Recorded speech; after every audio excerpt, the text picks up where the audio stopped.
All right. And we are live. The Last Word with Lord Cognito and Ebontis. Fresh Friday morning campfire. Nice returning guest, E. So, we gotta do things right for him. But how you doing, man?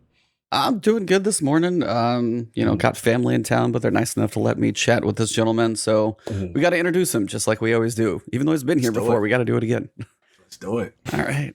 Good morning and welcome to The Last Word, episode 123. I'd like to introduce a guest whose skills behind the keyboard for the last decade have vaulted him to heights in the journalism world few get to achieve. With 5 published books and his own profile on Amazon, this man puts words easily 10,000 words a day into the world. Sorry, can't even talk, and this guy's a writer, so this is going well. You're good. Oh, good. That's right. This man writes for the same magazine of Forbes as all these rich people get to. So, how did he get so famous? Video games, of course.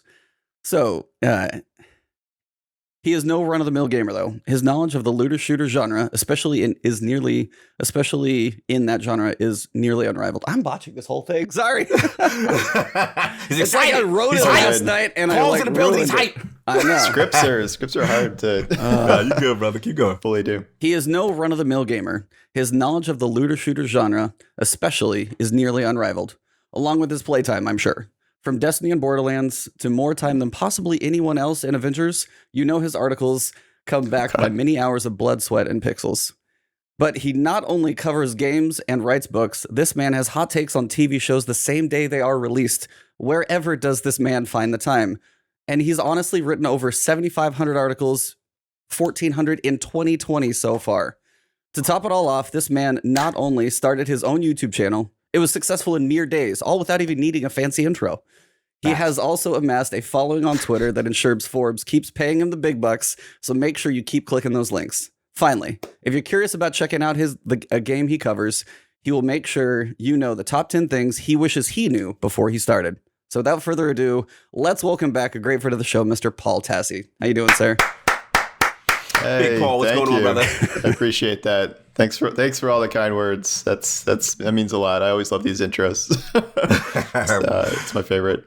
He got you last time, so I had to trade. Yeah, that's great. Man. Thank you.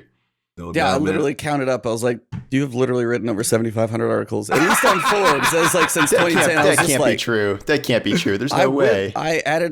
Trust me, I was in there with my little numpad counting them up last night, and I went 2010 every month up. It was 1,400 this year. Wow. Oh, okay, yeah. Total? Yeah, okay, I could see that. Yeah, Total, yeah, they've really gone up 14. as the years it's gone on. Oh, yeah, you can see like 30 every month. It's like a daily thing that jumps to like 50, so you're doing 2, and then all of a sudden you're like hundreds every month. I was like, damn. It's a lot of I dropped everywhere else I was writing for. I used to write for a bunch of sites, and then I'm like, I'm just going to do Forbes. So that's how I'm at 5-6 a day now for them. So that's so crazy. Nice, man. What you been playing? What's been taking up the majority of your time? Waifu Simulator? Genshin Impact. Genshin. I don't call it that. I've heard a much less like scandalous game than everyone thinks it is. Like it's a lot more family friendly than I was envisioning it was. So for those who don't know, it's very addicting. Mm-hmm. It looks like a Chinese clone of Breath of the Wild, which it kind of is. Is a free-to-play open-world RPG.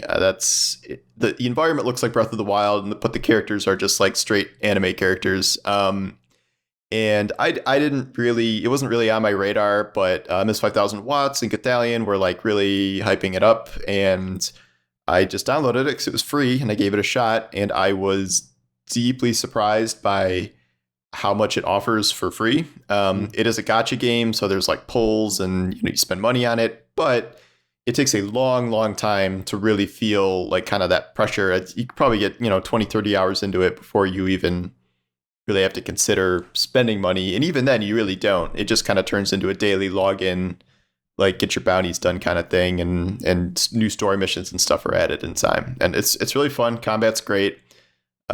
It does not have weapon durability, which gives it one leg up over Breath of the Wild. So. I saw the chat is already starting to agree with you too. Shout out to Well, bro, he's like, yo, weapon no, degradation. So it's already better than Breath of the Wild. No, I have a buddy of mine. He's like, he could not stand that about the weapon durability. So when you said that, I was like, I mean, for some people, if it's like, you're like, hey, I got a cool weapon, but I'm afraid to use it. That was even for me, like I didn't actually beat the whole Breath of the Wild because Breath of the Wild, Horizon, and Destiny were all too close together. But yeah, that was an issue for me. And it's probably something as a Zelda guy I'd probably get over, but I could see like, hey, I got a cool weapon, but I don't want to use it. That kind of defeats the purpose of getting a cool weapon, but I guess they do probably drop a lot. So I don't know. Strategy. I never got that far in, so I was like, I know a lot of people love it. No, but I understand it. The one of the knocks for some people, it's definitely that, and I get it. I understand that viewpoint. You know, I disagree, but I understand people like, hey, man, I worked hard for this weapon. I want to use it multiple times. I don't know. It just made me a little bit more diverse on my weapon selection. But I completely understand for those who have that frustration. How big is like Genshin's world compared? Compared to Breath of the Wild, I think it's smaller right now, except the thing is they're adding a bunch of new zones. So like I think there's going to be 7 zones in total, and there's only 2 out right now. Damn. And one of the 2 is really big by itself. So at a certain point, it definitely will be bigger than Breath of the Wild just by default. And with how much money it's made, they're probably going to be investing in this and adding stuff to it for a really long time. So well, they've already had how many? Like 20 million downloads or something I saw, and that's probably at least 20 million, and that's just on. I think that's just on mobile. Yeah, I don't even know. We don't even have PC and like PS4 data yet, so it's huge. Yeah, and the big deal is that it's huge outside of Asia. So I think it probably just hit. I think everybody was so desperate because everybody's playing stuff like Among Us. I saw Fall Guys dropped recently, but there was just like there was nothing, and it was free, and they're like, all right, I'll try it, and sure enough, worked pretty well. Yeah. Man. Well, nothing happened in Destiny, so we'll just wrap this up and get you off. Wrap up. Slow week. slow week. Yeah. Let's get to it. But yeah, we've gotten to know this man before, so we can jump into the Destiny stuff. Nice pieces. We have a lot to talk about. Every time we like schedule guests out, and I had like Paul on the schedule a few weeks out and stuff, and I was like, okay, let's narrow it down. And I'm always waiting to know what's going to come, and of course, we get Paul when there's way too much to talk about, so it's good. Festival of Lost. We got to start there, at least go in order. I've seen many thoughts on like strategies about ciphers. I did a little grinding on my own. Just curious how you guys thought about it. If you care, if you're digging the armor, just what are your thoughts about what you've seen so far? And of course, Paul, you're first. You're the guest.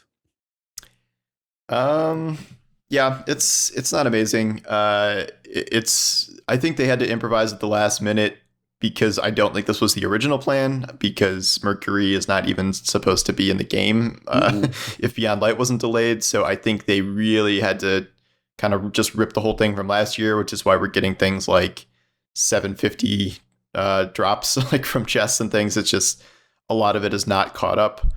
Though I will say the armor, the Eververse armor, is extremely good. Probably one of the best holiday sets they've ever done. It's amazing. I wish in a perfect world that was something you could earn from the Haunted Forest and like get drops of that. That would be cool. But that is not the world we live in. The cipher system, the cipher system is very not really well thought out. I don't think the rates initially were just so bad that they might as well not have even existed. Now they're a little better, but it's still, you got to do like 5, 6, 7, 8 activity completions of some sort to get a full 5 to make one run of the Haunted Forest, which I don't really understand that logic. I don't know why they didn't just do the more branches you clear, the more chests you get, the more shots you get of stuff. And then I don't really like the loot either. Like I don't it's kind of sad to not have even like one new reskinned gun that was new.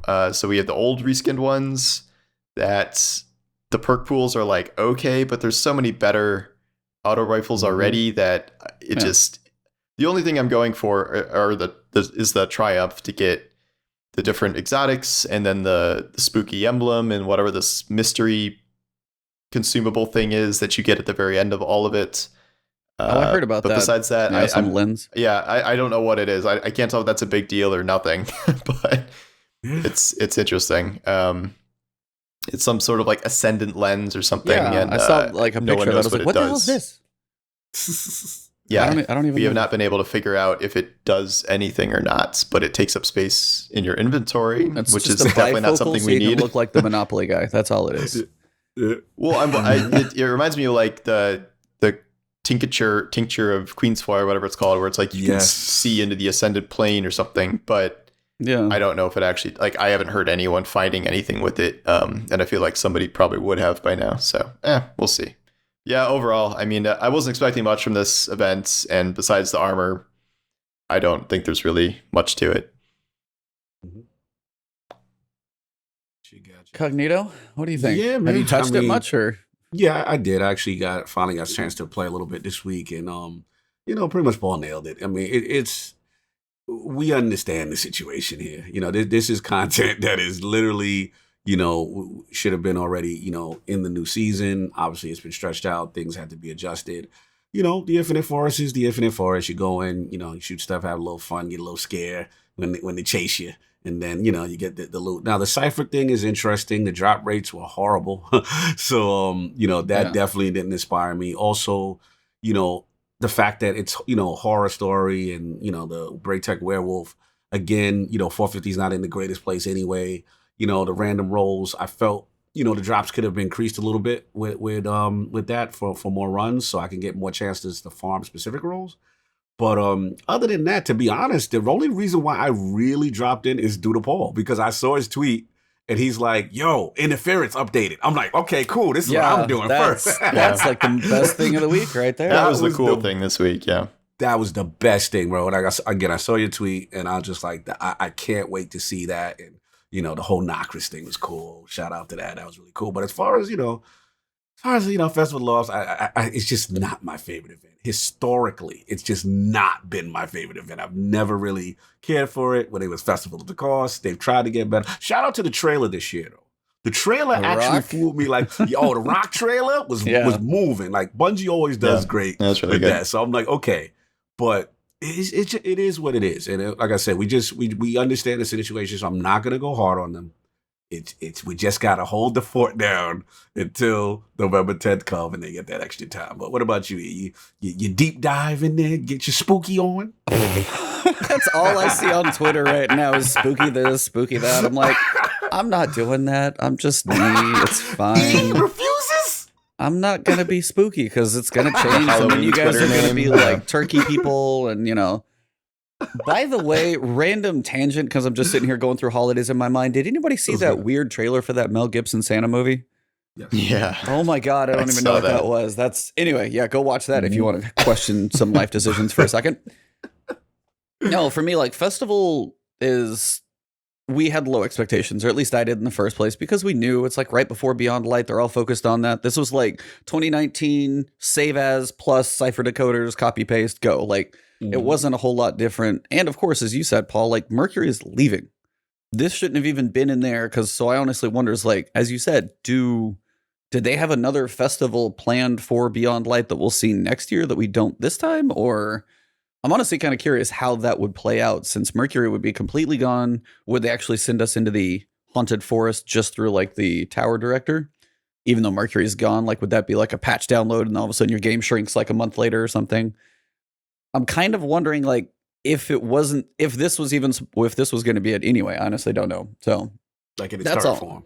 Yeah, but the cipher decoders, It's possible, like, yeah. I don't know if they could separate it out or not. They could. Yeah, because I mean, you spawn straight in the forest, kind of in a weird, different area, and they just kind of use that environment. We always teleport in and out of it. I don't know. It could be somewhere buried in the game that they might use. I would be happy if this is the last time we see the Haunted Forest. We've seen it for 6, I think. Or we had the Revelry, we had this, we had Mercury one too many times. Over Halloween Scrooge, come on, Sin. Yeah, they calling you the Scrooge of Halloween right now. No. They're going in on you right now. I love it. Chat is going in. The biggest thing I would say is like the ciphers, though, because I figured they would have learned their lesson in Reckoning, that you get something in here that you use somewhere else, and this whole like cross thing. Why you can't get ciphers in the Haunted Forest, I don't get it. Yeah, I really don't get it. Yeah, in the activity itself. That is interesting. Even some, it doesn't, like the main chest, maybe you get one or you get a chance, and that's like, there's no incentive to go for more branches. Is it just like, what should you like, stop at 5 and be done? Like, is that the most efficient way to go?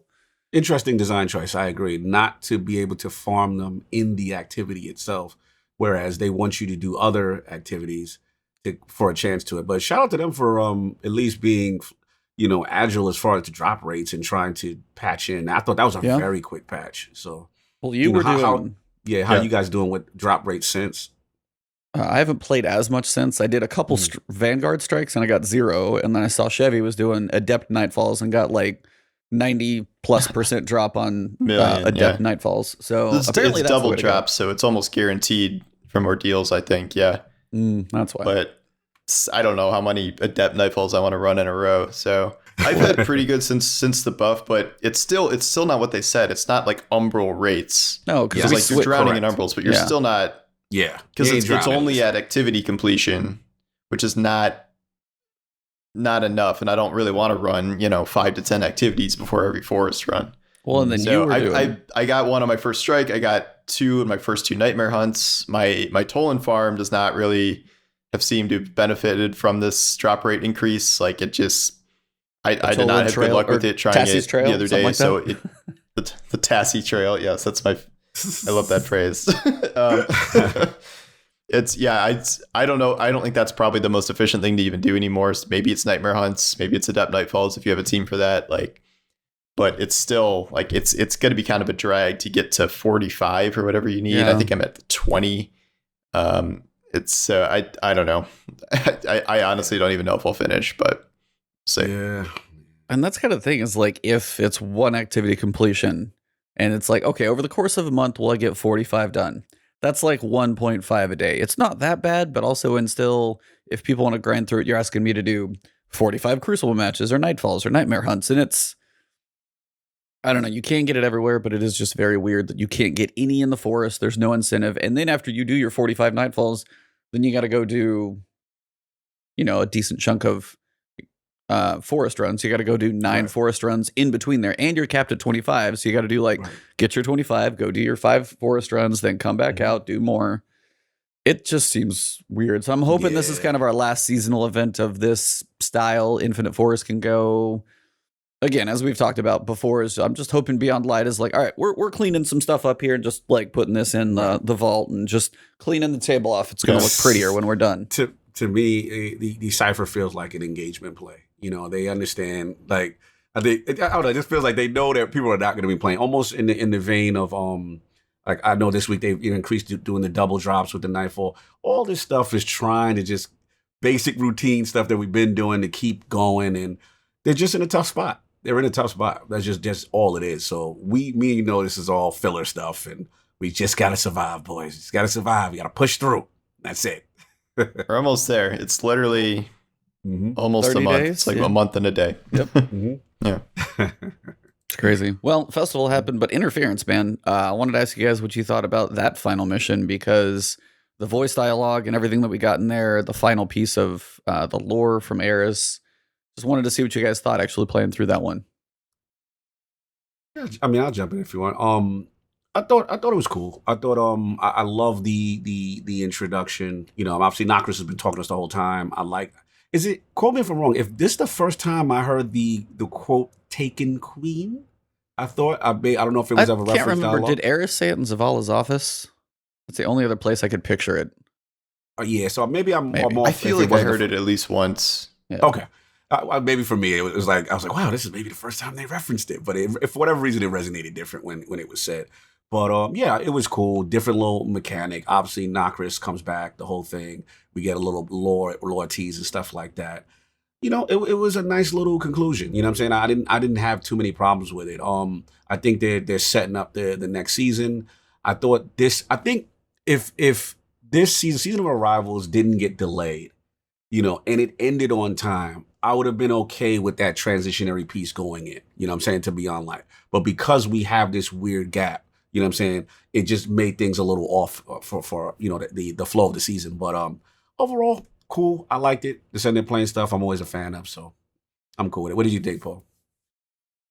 Yeah, I liked it. I agree with you in that I think this all would have worked a lot better if the timeline was on point, like between this and evacuation. Like it was very weird to do the evacuation stuff like a month ago and have it be like, oh, it's the Guardians' last trip to Mars, and then it's just like there's like 2 more months of Mars just chilling. So it kind of really screwed up the timeline. The Nocra stuff itself is really good. I liked the Court of Orcs fight. We were getting a lot of Dreadnought hints between both that event and then there's stuff about the Dreadnought and Festival of the Lost with Spider and House of Kings and the Vex, and like, so I think that's all building toward next fall, which we'll do over the course of this year. And I really liked the Pyramid statue room. I thought that was extremely cool. I had seen that, like, someone glitched into that a long time ago, so it wasn't a total surprise, but it was very cool. Implies to me that we are going to see other races probably get darkness powers, stasis. So I would say Cabal and Hive are probably going to get stasis stuff eventually, or alter their attacks in some way, like we're seeing with the Fallen for Beyond Light. And yeah, I thought it was really cool. I wish maybe there was some sort of actual physical reward at the end of all this. Like this could have been the end of some exotic quest or something. Like it was a little weird to have lore be the only thing at the end. I guess you got your Forerunner title, which is its own form of reward. So that was cool. It's nice to finally get that. But it's your badge of honor. Overall, I think it was really well done. Yeah. I actually want to double down on what you said, Paul. I forgot about that part, which is the conclusion, and you stand there and you see the races. It almost felt like a chessboard, and I like that little dynamic narratively. Like, you have the Guardians one side, like, the Cabal. I actually like that. It was a nice little touch artistically. So I was a big fan of that. I forgot all about that part. That was actually a cool part. But E, what about you, man? I was gonna say, conveniently, the one that's not in there is Vex, and then when we see like screenshots or the trailer for Beyond Light in Europa, we're seeing Vex roam around in the Darkness ship. So apparently they've been left out of the Darkness' circle or something like. Then there's like, can never remember the pronunciation. It's like Cora. Was it Korea? No, it's like, I don't know. It's like the Vex. Yeah, you know what I'm talking about. Kira, right? See? Uira. Yeah.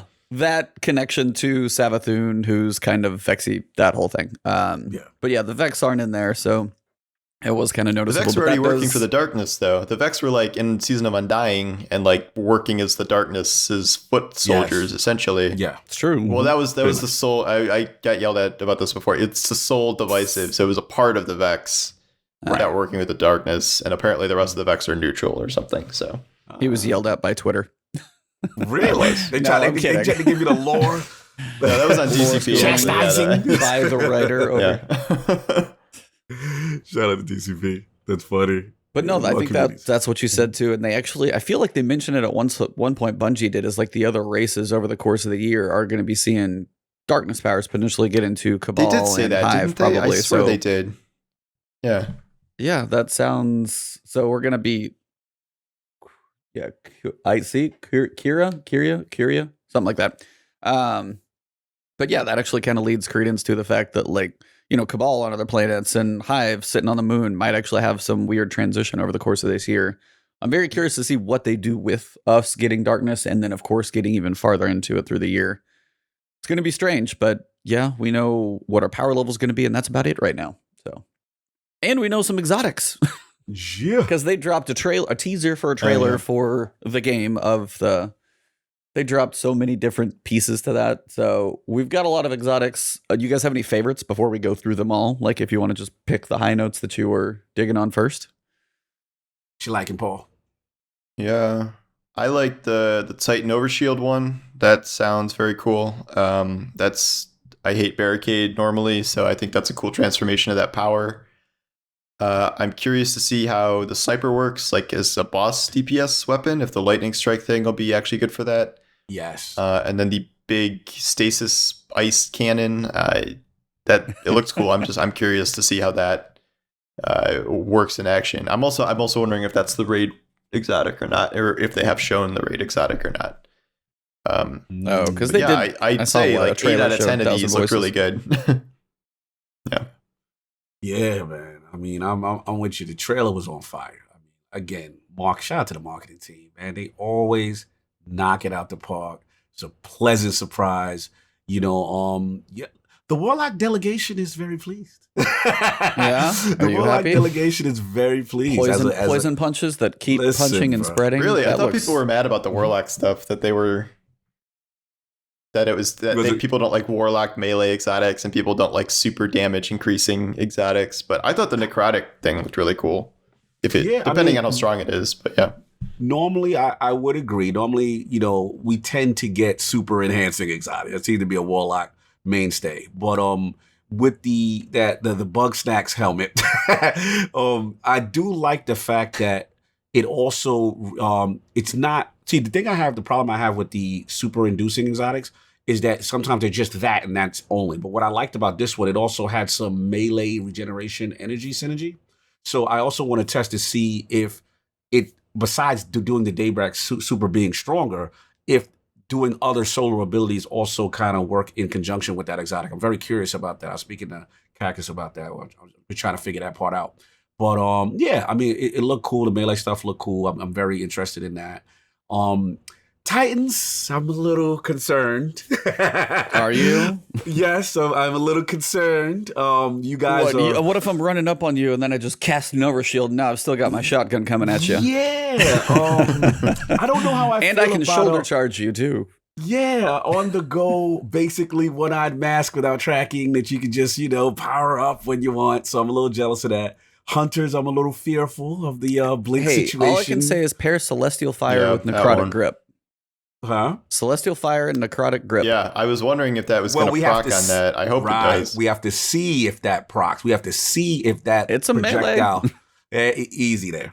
Is it classified? I was trying to figure that out. Is if it's actually classified as a melee, because for a while it wasn't counting as a melee. Correct. But maybe I thought they changed it eventually. Yeah, they did eventually change it. I remember in the beginning it didn't proc. There's a strong chance it could. You know what I'm saying? But I'm interested in that. Hunters are going to be scary, man. With that telewarp, like basically giving hunters blink within a slight invisibility, that's going to be, you know what it is? It's one of these trailers and updates that I look at, and we talked about it when Stasis was debuted. All this stuff looks fantastic. All of this stuff looks like they really have changed the sandbox, and the sandbox is going in this cool, exciting direction. On the flip side, PvP, I don't know what's going to happen, bro. Like, I am terrified of PvP. Like, from a balancing standpoint, with Stasis in itself. Now you have a Stasis, a grenade launcher. You've got all these crazy abilities. And it's just funny to me because, like I said, from a gameplay standpoint, it looks fun. But I don't know how fun it is to be put in stasis. I don't know how fun it's gonna feel. You know what I'm saying? I saw somebody on Twitter saying they're gonna lose their mind. Like if I'm frozen and somebody's like doing an emote next to me and then like shatters me, I'm not gonna be too happy. I'm like, that's exactly going to happen. That's exactly how people are gonna be like frozen, do my little dance and then shoot you. Like there's gonna be so many frozen trolling montages. That's gonna be a thing, 100%. Mm-hmm. What do you feel about the sandbox stuff, Paul? Like how fearful are you? Worried are you? I mean, I would sacrifice PvP balance for more fun PvE any day. So I'm not. Mm-hmm. I agree with you that I think it has a lot of potential to be a problem. Stasis, especially, you're right. Like it is never fun to be slowed or frozen, and if that's like the main thrust of stasis, like I think that's going to get very annoying very quickly if you're on the receiving end of that. Some of these exotics definitely feel entirely geared to make classes a little more crazy in PvP. I'm not sure hunters needed another crazy mobility dodge based thing in their toolkit. Like the 100 mobility hunters. The Titan one is interesting. A word. Mm-hmm. The Titan one is it's like a Trials of Osiris exotic, essentially, where you get overshields for your whole team, I guess, if you revive them or they revive you or something. So that seems like literally just for Trials, which I'm not sure about designing an exotic around that, but we'll see how strong that is in action. Yeah, like that one I had questions about because, hate's probably a strong word. I always, if I'm sitting there doing my little Zur videos, and I'm always like, I'm not a huge fan of something that requires me to either be almost dead or dead to actually trigger. Same thing if it's very specific, like some are very specific to a super and you build your playstyle, but I was like, I don't want to plan an exotic around me nearly dying. That just doesn't seem smart to get functionality out of. And it says, upon revise, the Titan gains an overshield aura that protects the wearer and nearby allies. And as you said, it's basically only PvP and trials. Now, or it's like in a PvE situation, do you have to die so then we all have an aura and then we can like take more damage from a boss? Like that'd be a weird strategy to like, hey, you go get stomped on, we res you, and then we're able to survive with this aura. It depends on how long it lasts. That'd be a weird strategy to put in, but I don't see this one paying off. And then the other one and for also, me in, like, is Nightfalls, there's a timer before you can even revive people. So like it's I can see that being very confusing, like trying to use that in PvE. Well, maybe they get rid of tokens. You guys have totally frozen in the for raid, me. and it's not quite as terrible. Yeah. There was a bit of a stream came back down. Here, let me try and switch servers because stream's back. Oh, there we go. Okay. Okay. The other one for me though is Arthrus's, which I wanted to ask you: is that even grammatically right? Arthrus's. I don't know how to pronounce it in the first place. And it's like S apostrophe S. I was like, really? That's so weird. But if it's a name, I guess. But either way, the double bouncing throwing knife. I was like, all I can picture on this is like a weird montage where you like bounce it behind, like do a double ricochet. But this one seems, I feel like somebody's got to prove to me that this is good because I don't see it being. Yeah, I agree. Like great. It looks cool, in a trailer. Well, yeah, in a perfectly curved corridor. Right. Now they did say something to the effect of what is it? I guess precision hits or something increased damage of it or something like that. Did I read that wrong in reference to that that weighted knife? Yeah, no, we were trying to figure out what that actually means. Yeah. It's very confusing. Like the wording is precision hits, so like I can't tell that's talking about your gun, right, or the knife. It's very confusing. Yeah, very very confusing in that respect. So that's one of those things. I agree with you. Like stylistically, it looks cool. I don't know in effect until we get more detail. And we have it in the wild. Oh, we will get into these weapons. Got to talk about water and weapons too. Oh no, we're trying to get through all the armor. I think. Oh, yeah. So we get the armor first. My bad. We got the Icefall Mantle. We got the scars for reses. We got the dodge, which is terrifying because it's just another way to be invisible. And they blink farther. Dawn Chorus looks cool. I will say G1 Crystal, I saw her tweet something and it's like, it's the same. And I was like this. And then she brought up a picture of a praying mantis face. I was like, oh crap. Yo, that's all I can see now. The Dawn Chorus right now, yo. Yeah. Shout out to my boy was the IRL Titan. He's like showing me like bug pictures and I saw that. Like, so with your warlocks, man. I can't not see it now. That's I can't unsee it. Well, and then you've got the precious scars. It looks like I'm wearing a seashell that's been shattered. So yes, like a big conch shell or something like that. But the one I want to talk about is the Lament. We have a chainsaw sword. That one's cool. That was like the teaser picture on like. Yeah, it's got a little, and it said, and even the description on it is so weird because Immortal Blade, a stalwart shield, block with the Lament to rev the blades. You actually have to block, then shred through shielded enemies. And it said we could actually take out barriers in the trailer. At its peak, damaging an enemy will heal the wielder. So if it revs high enough and you damage an enemy with it, you can actually potentially get health back with it. It's like there's a lot going on with how that thing functions. I'm very curious. Warhammer sword. I'm just happy for an anti-barrier sword. Like that alone is game changing to me. Because that's been a long time coming. So hopefully some of these others have anti-champion things too. But we'll see. We'll talk about the mods, but hopefully a lot of things too. Yeah, it was interesting for them to lean into that. I felt, I felt they kind of touched a little bit of stuff like that when what was it? Leviathan's Breath came out. And it had like an unstoppable intrinsic perk. So it's interesting. Exotics kind of stopped doing it. Yeah. Like they were doing it for a while. Yeah. But I don't know why that went away. I agree. I'm cool with that. You know what I'm saying? I'm definitely cool with that. I mean, obviously, as we'll talk about swap later, there's one thing that we didn't get. I know E knows. I think we're gonna share that with exotic armor and stuff exotic weapons and stuff that we didn't get. But this at least kind of leans back in that direction of kind of things we want if they're going to introduce these champion type mechanics and stuff like that on exotics. But yeah, man, it looks cool. But I gotta ask Paul a question. I've got to ask All right. for questions because this has been you've been away and there's been a lot of debates since the campfire since you've last been here, and you know I'm going there. I got to ask him. I have to ask him. So as we saw in the trailer, a returning exotic came back. It was the No Time to Explain. You know what I'm saying? We saw the new functionality and stuff like that. You know how it operates. So before we get into your impression of this specific gun. The debate that has raged on here at the last word was in reference to returning exotics. And I need to get your stance. Like, how do you feel? Like, for example, you know, we know the situation with Hawk Moon. You know, Luke Smith said it's coming back, but clearly it's not going to have the one damage, you know, possible one or two tap functionality of the gun. I'll say it, look at the chat. They're like, it's time for Cog to be wrong. We have to see which side, look, my man is on, falls on. So clearly, like, what side do you levy? Do you feel Bungie should respect the authenticity of the gun and only bring it back in its purest form? Or if they change it, you know, this is somebody's side, you know, that it should be renamed, right? Or are you okay with them bringing guns back if they do something cool or make some slight change to it, whether it be for balance or any other purpose? Where do you stand on returning exotics?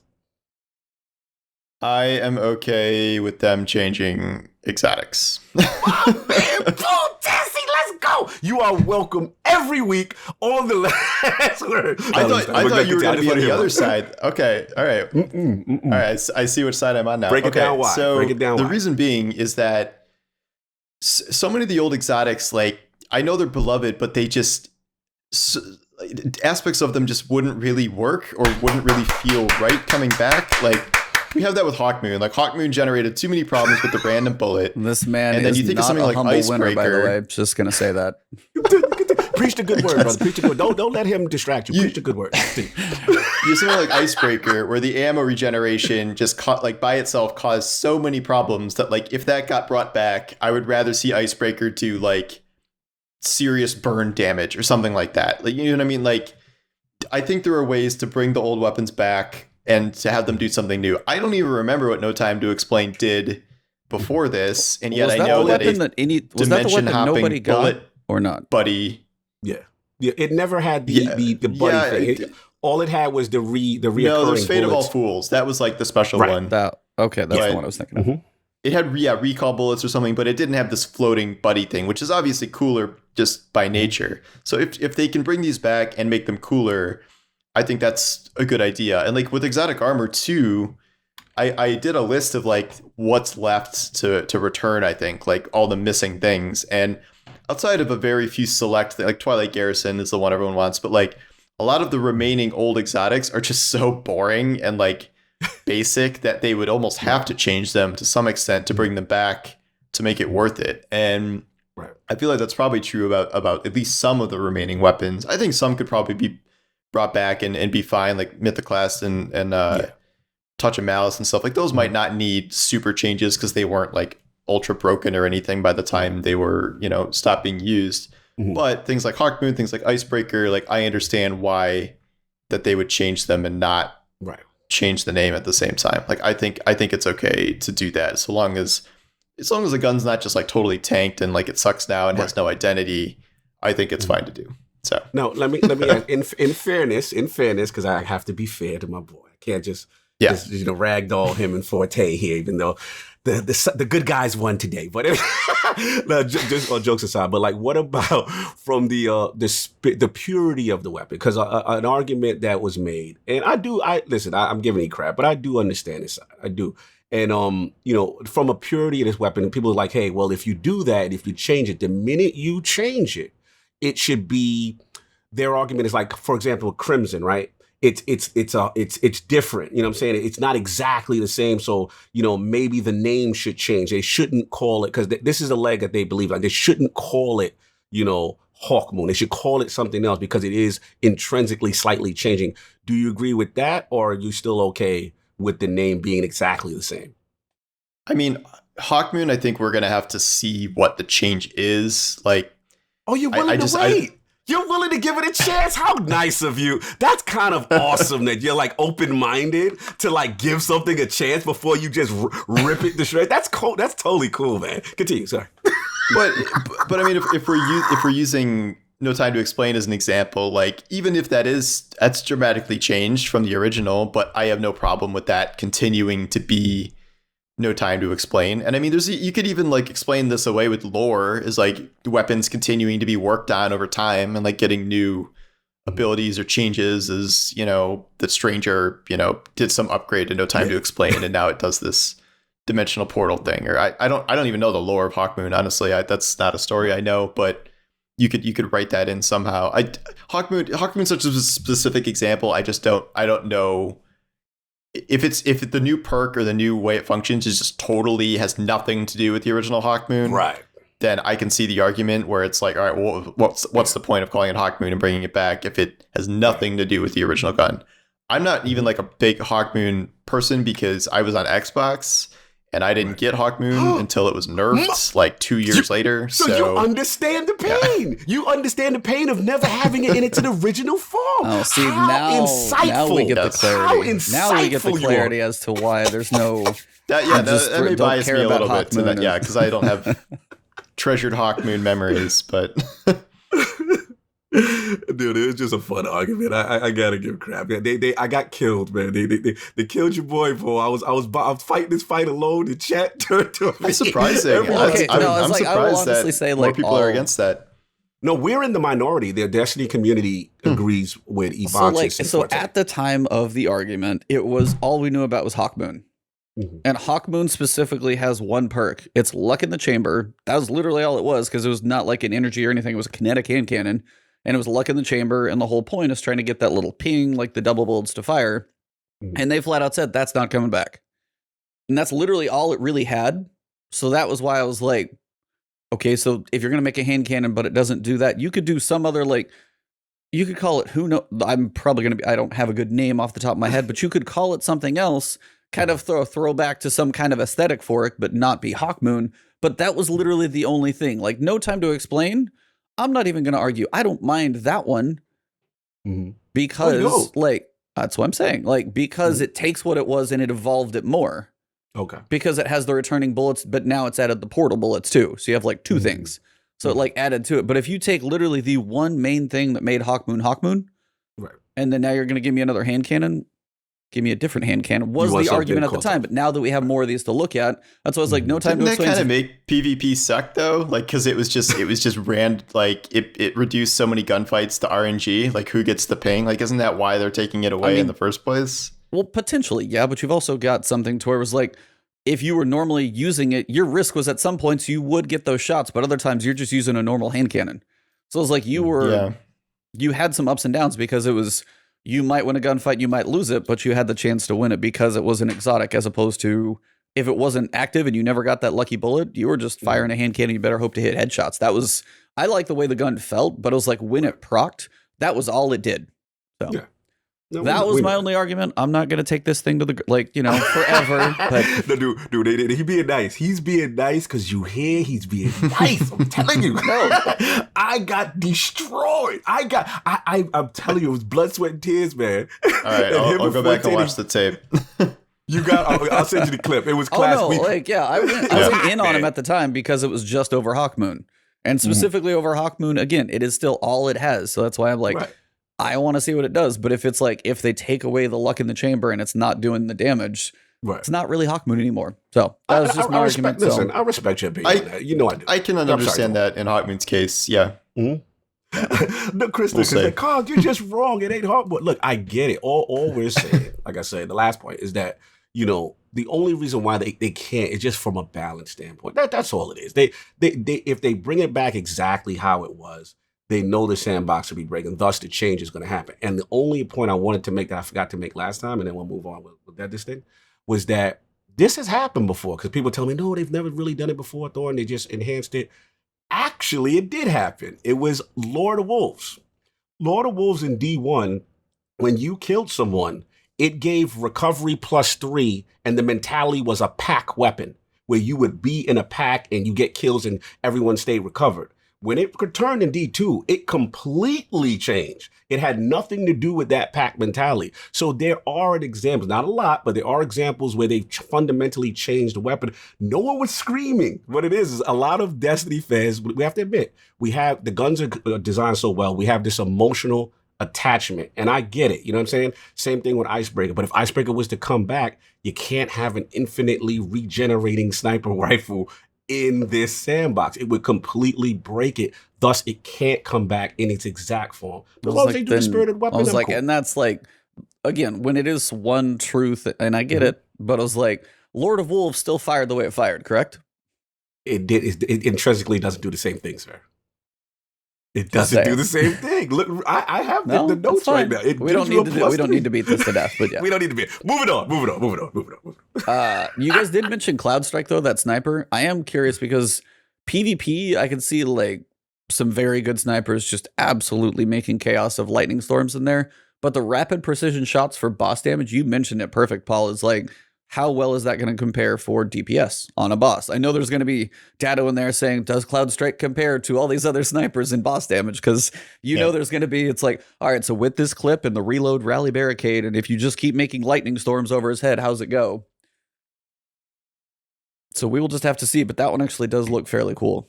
Mm-hmm. I think that's the all design of that is awesome with it's a giant the wizard rock staff. That actually looks like a staff more. It's just a frame is built around it. I'm not entirely sure what we fire out of the gun because it does look like there's no barrel. We'll just have to see. I mean, I assume it's an energy sniper, so it'll be like an arc energy sniper. Technically, we shoot lightning bolts out of a rock. Yeah, I'm wondering what the effect will be, if it'll like shoot lightning or if it'll just be like an arc bullet. But yeah. I'm hoping snipers as a class, man, really get buffed. I really do. I miss snipers really having that potency in the sandbox. So they bring this thing looks cool. It has a lot of potential. You know what I'm saying? I would love that buff to go alongside with it. So we shall see. But sandbox patch notes come out and snipers are hit down another 20%. Everybody's just like, come on. No, come on. I was like, they can't go down any lower. They already don't compare with pretty much anything else. They need to. They brought them up and we're like, they got used now, and then they took them away and we're like, why? And they still haven't come back. So I do not understand. That's one change I'll never understand is why they did that, because they were like in a really good spot in PvE, and then bro, same thing, man, same thing. It really sucks to see where snipers are right now. Hopefully, like I said, we get some balance back. And also, they said because of the DCV, didn't they say that should hopefully improve patch cadence? Am I wrong, E? Oh, we'll see it when we believe it. Yeah, but sure. Mm-hmm. I'm hoping, man, because that's my only thing. Supposedly, allegedly, this is budget. So we'll see what happens. But yeah, that would be exciting to me because I really would love them to make those changes, be more agile in the sandbox. Well, speaking of sand and dirty areas, that's a horrible segue. You guys excited to meet our? I was like, that's terrible. I'm just sitting here looking at a picture, and it's like the. I can't even remember the place we're going to. The Cosmodrome. Europa? I'm looking at a dirty, rocky area. Are you guys excited to meet Shah Han? Was it you who did the Shah Han Fast and Furious? That was perfect, by the way. That you nailed it. So we're gonna get our new light guardians, and it's a quest we're gonna get to go on too. They're gonna get a guardian guide to go wander around the Cosmodrome and learn all about the new light stuff. I'm excited about this one just for the fact that hopefully new light players have an idea what's going on as opposed to here's a mission, here's a tower, go get lost. Like, I feel like that's kind of what they had before. Now we're at the point of you get to go through progression. You get to see what engrams are like, and you're going to be on Cosmodrome. They said for a little while, at least, multiple missions, things like that, before you ever go anywhere else. So it does seem like, I mean, they had to do something. They were ripping out like half of the year one campaign and everything else. But it is kind of interesting that we have a new NPC now, which is kind of cool. I wonder if he's going to like actually fight alongside you or just send you along to do stuff. What do you guys think? I would be surprised if he fights alongside you because we have never really had anyone truly fight alongside us as an NPC. We have like Zavala and Saint doing their bubbles, but they have yet to like actually really have moving enemies that like come with us. I've been hoping for that for years, but I would be surprised. What about you, Cog? You excited for our new buddy? Yeah, I mean, to be honest, I'm excited for the concept of this because, as I've been telling, E, I've been talking to you about it, with Beyond Light and just Destiny going into Game Pass, all I can think about, all I get hit up on Twitter, for the guys that know me as a Destiny guy, hey, I'm looking to get back in, what do I do? And we know historically Bungie has always had an issue with onboarding, right?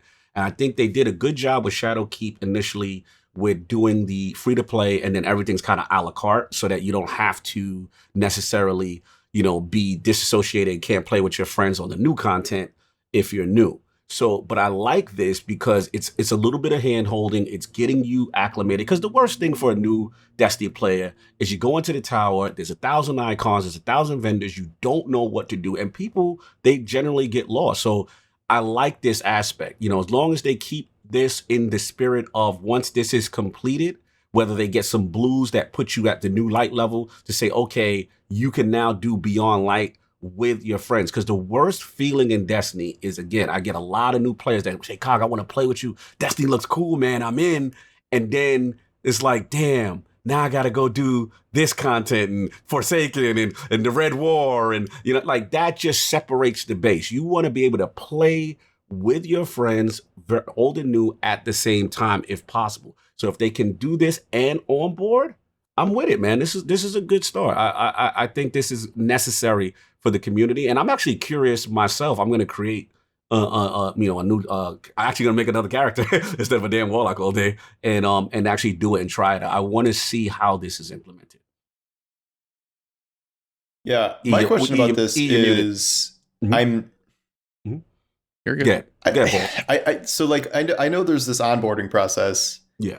But what happens after? Like, so there's all these questions, or those quests about like, oh, this is how you do weapons. This is like who Banshee is and what bounties are. Like, it's going to be a lot more of a walkthrough, which is great.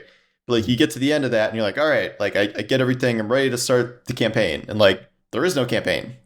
Like, all of that stuff is gone now. So there's no more Red War. There's no more Warmind or Curse of Osiris or any of the Year 2 stuff. Right. So unless I'm missing something, like there is. Unless there's some elaborate Cosmodrome campaign we don't know about that comes kind of after the onboarding, it's more like a free trial now, where it's like, okay, here you get to learn the basics of Destiny, but then for any actual story content, Forsaken, Shadowkeep, and Beyond Light, unless you're on Game Pass, you would have to pay for that individually. Right, good point. And because otherwise, it's just going to be like you have access to, I think, Strike playlists and Crucible and Gambit. Point. I didn't think about that. That's a great patrol point. zones, but there's not, so far as we can tell, there's not really going to be any story content. If you just jump into a Strike playlist, you're going to get a bunch of random storylines from all the different years that aren't going to make any sense individually at all.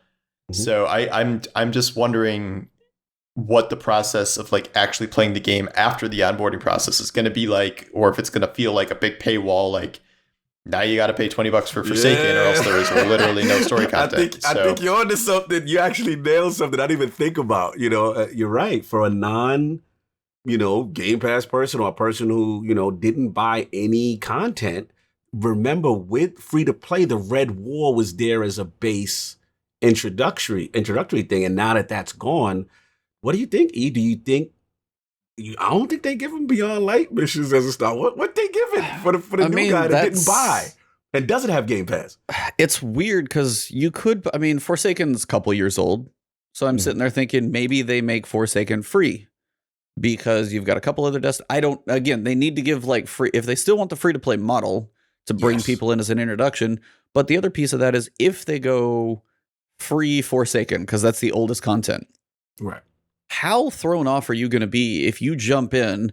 The first mission is Cade writing this thing down, then he dies. They don't even know who he is. Right. And then they go through like they're like, who's Aldrin? What's this guy? Like, how are they going to even have any care about like whatever campaign they step into? If they go to Shadowkeep as well, it's like if they do, as you said, say they do have to pay $10 because it's like second oldest or second newer content. And they're like, who's Eris? Like, I know they don't get a whole lot of introduction to these characters, and there's no history from Destiny 1, which is fine. Some of us wouldn't have it, but Cade was in like the Red War campaign and he was in the expansions and he was hanging out in the you could still go talk to him. And now the fact that like first thing you're going to do is see him die at the start of Forsaken. That's a good point. That's weird. The only thing I can think of is unless they do like a version of, remember when we got D2 for the first time and, you know, we didn't have our save data carrier co-host, but our character went with us. But it kind of gave us this like historical timeline of, you know, on this day you did this raid, on this day. Obviously, these guys ain't gonna have that memory unless they do some type of a storyboarding. I would love them to do that. Yeah, that would ultimately be the thing to do, right? And say, okay, Guardians did this, they defeated the Great Gaul, and then you kind of lead in. So at least the new guy says, okay, this is where the narrative is. And then cinematically, and then now we can plant you here because you're right. You made a great point. There's going to be no context for Cade's death for a new guy. Like he's like, okay, who's this guy? Like, okay, there's no context. So yeah, this is an interesting. Paul, you're onto something because it is an interesting dilemma for a new player who does not buy any content, who is not over on Game Pass. And if he didn't buy anything and he just wants to test Destiny after this introductory mission is over, what is he doing? What is he doing for free? So that's going to be a good question from a narrative standpoint, from a story standpoint, because to jump into strikes willy nilly and like that makes no sense. Like it's not going to have any context there. So there's no free raids anymore either. There were 5 free raids, and now there's none. So. I mean, I've always assumed they were going to make Forsaken free, but we have seen no indication that they're going to do that, and they're not going to do it if they made this deal with Microsoft to put it on Game Pass. That's what I think. Yeah, at least for the foreseeable future, it's not going to be free. So weird. Point. Well, it's like, and then you wonder, say somebody goes, they're like, okay, I got Beyond Light, but they just buy like the base Beyond Light thing to like get into it, try it out, and they start as free, and that's where they start. They're going to see a pyramid ship and talk about the darkness and never have seen Shadowkeep. And that's the entire year of the darkness, the arrivals, and all that type of stuff. So again, the storyboarding, I mean, we did Ghost of Tsushima. Like when you had the high mythical quest or whatever, you got to see the story. Those were fantastic. So fire, bro. Mm-hmm. You got to be hyped too. Legends coming out that deal. Yo, man, dude, that game just keeps giving, I swear. It's in a week. We doing that co-op, bro. I'm grabbing you up. Yeah. You got to do it, bro. Come on now. Ghost of Tsushima is like just the game that just kept getting better. It's so good. But no, just the way they did the storyboards in there. I know like cinematics are not cheap to make. I fully get that. I mean, you take the cinematic from Taken King and hell, that was absolutely amazing. But there are times when it comes to some of these stories, like they can't always have people like Bife and stuff put these things together because not everybody goes to search YouTube videos. Some people just want to play a game and see a story told to them in the game. And I hope at someday they ever get to that type of stuff. I don't have my hopes very high because they haven't done it in 6 years. But at this point, as you said, you start, and then where do you go? It seems like a good thing as a guide to get accustomed to how some of the function of the game works. But as for the story, I feel like they're going to be more lost than ever. Yeah. Well, this would have been good added on to the stuff they had, the past 2 years. Like the problem was not the amount of content. Like the amount of content was the best part of New Light, is that you got so much stuff for free. The problem is just pointing people to that content and explaining how the game works. Preach. So now they have the onboarding and the explanations, but they don't have the content. They don't have the free content. Great point, man. Paul, you're on fire, brother. You're on fire, man. This is an interesting dilemma, and hopefully they have something in place. I'm with E, man. Give me a Ghost of Tsushima legend, style storyboarding or something, or cinematic, just explaining what your Guardian's journey has been up until this point. And then say, okay, then if you want to throw a price sticker at the end and be like, okay, for $10 at the final, you're going to join in on Beyond Light. You can knock yourself out. Well, but they got to do something. I haven't played Final Fantasy 14. I know it like launched, went away. But there's like, I hear people say that like, hey, I'm almost through the free stuff to get to like the current campaign. So it does feel like some of the people who go in to play that game, I don't know if it's free or not, or it starts free, but you can go in and they seem to play through the older story and they have to kind of get through that to jump into the newest, like highest stuff. And I know Bungie's had the mentality of like, hey, I want you to be able to jump in with your friends and go. But there's also got to be something said to like go and experience what came before, what's now. And they're kind of ripping all that stuff away. One random thought though, it says running through the moth yards to collect spin metal. Do you guys think we're really going to have this other currency for Earth? I was just like, yep, 100%. I wanted to ask, but I was like, are we really getting spin metal back? It's gonna work like any other zone. Like it has to. I'm sure there'll be a vendor. It's gonna be this dude who may or may not be Aldrin. I was like, I haven't got there, but you beat me too. Come on. Let's get it. I mean, you wrote an article. You got to talk about it. That's why we're here. Talk about it. I did. I regret this decision. It is very weird for them to introduce an entirely new character with all the other context clues of Aldrin. Just very briefly, like the last update we heard from Aldrin is that he is in the Cosmodrome wearing a helmet as a new Guardian. Like at baseline, that alone is enough. And then there's so many other little clues, like he's wearing young Ahamkara's spine. Yes. And I think he's got Dreaming City pants on. Like that directly connects to his old thing. Like we know Aldrin would probably be a hunter just based on his kind of look and vibe and whatever. Like if he was resurrected. Sure. Hey. It has been a year since he was all lost and scared at last year's dawning, and we think Destiny kind of moves in real time. Yeah. So people are saying like, oh, he wouldn't have a fire team in a year. If he slowly understands being a Guardian, I think he would have a fire team. This does present more kind of narrative problems once you get to a point where if Forsaken is the first thing that New Light players do, and they reveal it to be Aldrin at the end of this, you're like, wait a minute, why am I killing Shah Han in this storyline? Like, wait, that would be going to kill him. Become very confusing. Yeah. So like in Forsaken, like you would experience old Aldrin before new Aldrin. And they would have to frame it as some sort of like flashback or origin story for him. That would actually be, I didn't mention this. I thought of this just now, but like, let's go. That would be a perfect segue into getting people to buy Forsaken. Is he takes his helmet off and it's Aldrin and he's like, let me tell you a story. And then it's like, and then Forsaken is the story and you have to buy it to see his history. That'll be fine.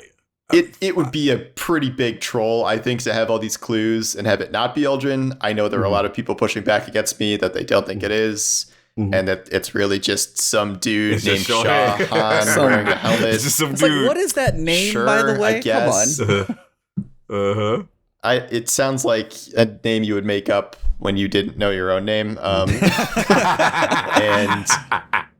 I mean, even before this, they had the thing about like the symbol for the Cosmodrome is the symbol that was on Aldrin's armor in Deep 1. Yep. I think the evidence is over. Like I know I've been wrong about Aldrin before when we were predicting if Season of the Worthy, the guy wearing the helmet, it's secretly Aldrin or whatever. Like I know that was wrong. I am a lot more confident about this one. I don't know if it will be revealed in Beyond Light or if it might be something in a future season. As a storyline there where maybe he learns who he is, we learn who he is in season 13 or 14 or something instead of at the end of this little mini quest line. So that's possible. We might not know when Beyond Light hits, but I am pretty confident that there are enough clues there to point in this direction, but we'll see. I'm pulling for this one. I think this theory is sound, it's a lot going for you, man. There's a lot of tea leaves going for you. And how cool would it be? Because, narratively, for Forsaken and Shadowkeep to exist and for Forsaken to still be there, and if, Shawhan is him, how cool would that be? It makes so much sense. And then, we can hopefully continue his journey, coming back and taking that spot on the Vanguard. So, yeah, I'm with you, man. Aldrin theories, I'm with you all the way. I want this thing to be it. We need clarity. We need this narrative to go on, and it would be the perfect way because him now not knowing who he is, introducing you, the new Guardian, to the ways of the light and stuff like that. And it's the ultimate redemption arc. Like, it is the ultimate. It'd be so cool. You know what I'm saying? Like, man, I want this so bad. So what about you, E? Like, where you at with this? No, I mean, it makes perfect sense. I feel like somewhere there's a writer at Bungie in the fetal position in the corner and be like, how do I make all these spaghetti stories connect? But yeah. Shout out to the lore team. I was like, because honestly, like, this is, I mean, we're sitting there like speculating about all this, but they're probably like, we have a bit of a bind. Like, this is I don't know how they're going to connect. This one, this is the only thing in my mind that can make sense, or it's just like rando NPC dude.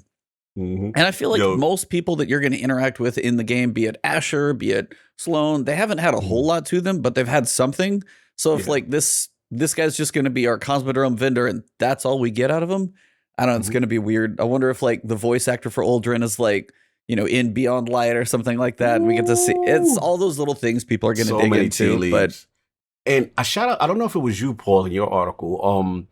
I remember seeing like an old, like an Alpha D1, and Uldren was actually introduced in the Cosmodrome first. He's like pointing the gun at him because he's like the crow, pointing right? the gun at you, and that was the original story. He was supposed to be kind of the substitute for the Exo Stranger, and I think he was like anti-traveler or something. Like he was a totally different character, and he was in the original trailer.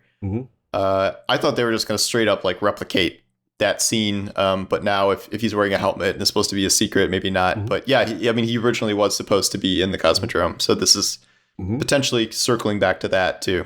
No doubt. I want to shout out. We got a superstar in the chat. Shout out to the legendary Gamma Trap. He said, "Did I miss Paul finding out Ibantis has no taste buds? Remember that Destiny cooking? Oh god, we found out all the condiments and the things. I taste everything. That's the problem." We at Guardian Con, that was when we met you that year. That's when we found out like the things that he doesn't like food wise when we're eating out. And Gamble Chat was on the show. It was funny. He was like, "You don't like this either." It was hilarious. Shout out to Gamble. I have some picky eater moments and food decisions, and it was like ended up being like 30 minutes of the podcast with that man. Yes. So classic. it was just they're like, what goes on this? What goes here? I'm like, it's classic. I have my choices. So yeah. It was definitely a thing. Artwork, all right, well, we'll do dinner next Guardian Con, and I can witness it firsthand. Yes. There we go. Guardian Con needs to be about 2 weeks long for us to hang out with all the people that we want to hang out with. Like, it's insane how many people to like interact with. It's not going to be long enough at all. I'm going to have to get there a couple days before. We're going to eat at the Rose and Shingle restaurants, like all of them 4 times. If it actually happens. I'm honestly crossing fingers, but June... I hope. That's all I can do is hope. At this point, it still seems like it's hopeful. I'm keeping the hope alive, man. Yeah. So I don't know. Cosmodrome, I'm very curious. They said also like Plaguelands is like completely off limits due to the Vanguard and stuff like that. But they also said like the Cosmodrome is going to get fleshed out. Yeah, exactly. Fleshed out over the course of, I'm like, are we opening up Siva again? What's happening? So I don't know what's coming next year, but we do know that we are getting a bit of a change to mods, actually. Energy type, enhanced mods, raids, combat mods. Do you guys want to just like start with the can of worms of the raid mods? Because that was the one that I feel like is, a lot of people are kind of a fan, but I know some people who've been grinding are not so thrilled about this. We get it. Why are people mad about it? I don't understand why people are mad. Yeah, why they mad? I think mostly people are just mad. The same I think mods? most people are mad because they've been doing Scourge of the past like Sparrow runs, and now it's for nothing. I think that's the biggest piece. Is they didn't tell them that long ago. Because people have been grinding. The guys figure, okay, what Fallen Armaments? Fallen Armaments, like any of the Fallen mods come from that one specific run. So people have been doing Scourge of the Past runs. Yeah, and they're like, hey, it's going to be Fallen in Beyond Light. Go get these Fallen mods, and now we're like 30 days away. And now we know that they're like not going to function as opposed to, I don't know, a while ago. That's the one that I've heard. Like, I understand completely why, because the prime example they mention is the mods have been problematic in Gambit. And if you take Taken mods into Gambit, it's absolutely broken because all I you just have to learned do is, about this. I had no idea this was a thing, and it explains so much about why people are invading with like 8 truth rockets every time. Yeah, I did not realize that, but yeah, that makes a lot of sense now. We're apparently all behind because I was doing the same thing. I was like, oh yeah, just throw a grenade on a goblin heavy. I'm like, damn it. How did I not think of that? So that's why the Taken mods have broken a lot of things in Gambit, which makes perfect sense. And they're just saying, starting in Season 12, Last Wish, the Garden of Salvation, and upcoming Beyond Light raid armors will all now drop with a 5th dedicated armor mod socket that is exclusive for mods related to that raid.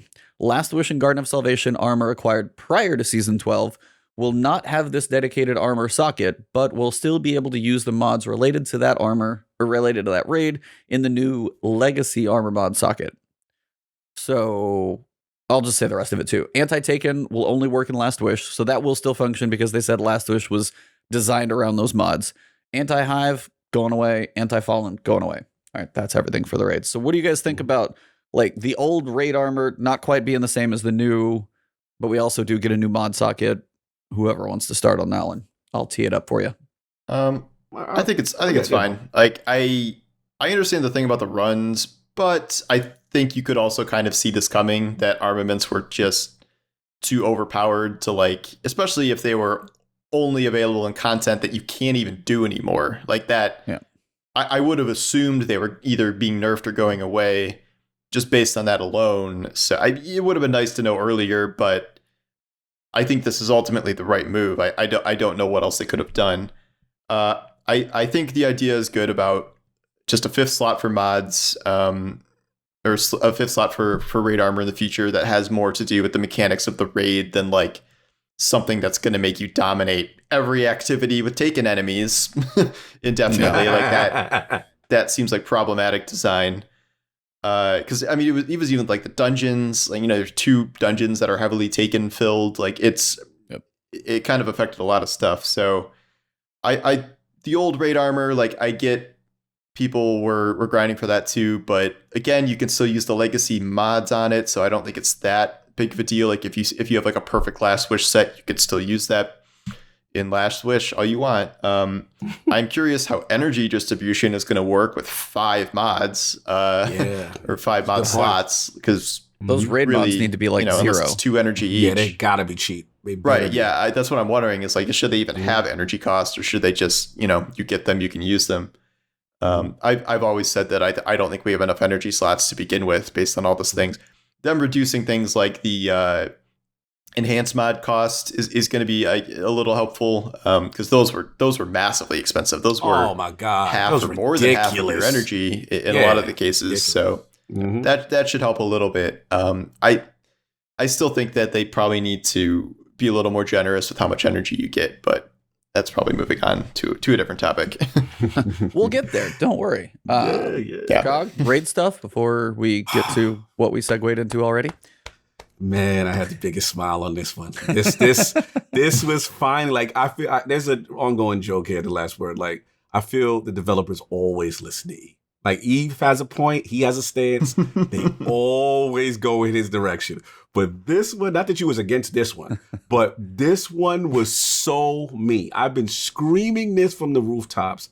I miss the days of getting raid armor, and it helped you in the mechanics of the raid. I feel a lot of raid armor has been invalidated. It doesn't have a lot of value. And now we're getting the depreciation of certain other mods, which I like. You know what I'm saying? The hand stuff and all that stuff. They're getting the regular reloaders and all that stuff getting stronger. And then the cost is not going to be as ridiculous. But this is important because at the end of the day, they're showing that connection to the new raid and helping in mechanics. I do feel, look, man, I feel for you guys. Listen, I'm guilty for one of the Taken Last Wish, mod, the Taken mod farming in the Last Wish raid. I'm guilty. I've been trying to do it, logging in each week, getting 2 or 3 chests, and then boom.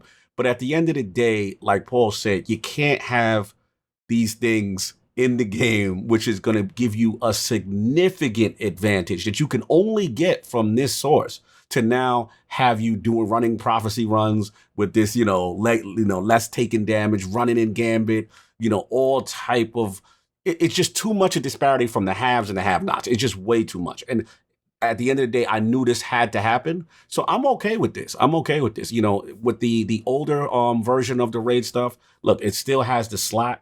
You know what I'm saying? I understand people's frustration there, but this is one of those things, man. It had to happen. It had to go this way. I'm okay with this change completely. And I'm back. I'm all about going back to the mechanics of raids and having that extra slot. So now it feels special. There's something to be said. Hey, we're doing Leviathan. Hey, if you have this chest on, when you jump on the plate, you reload faster. Those are things I miss in D1, things that really helped in each encounter and bringing that back. And like y'all was saying, hopefully not much of a cost, if not free. You know what I'm saying? Because if you get that and it gets to the drop, you don't want that taken away from your other synergies of what you're trying to do with your build.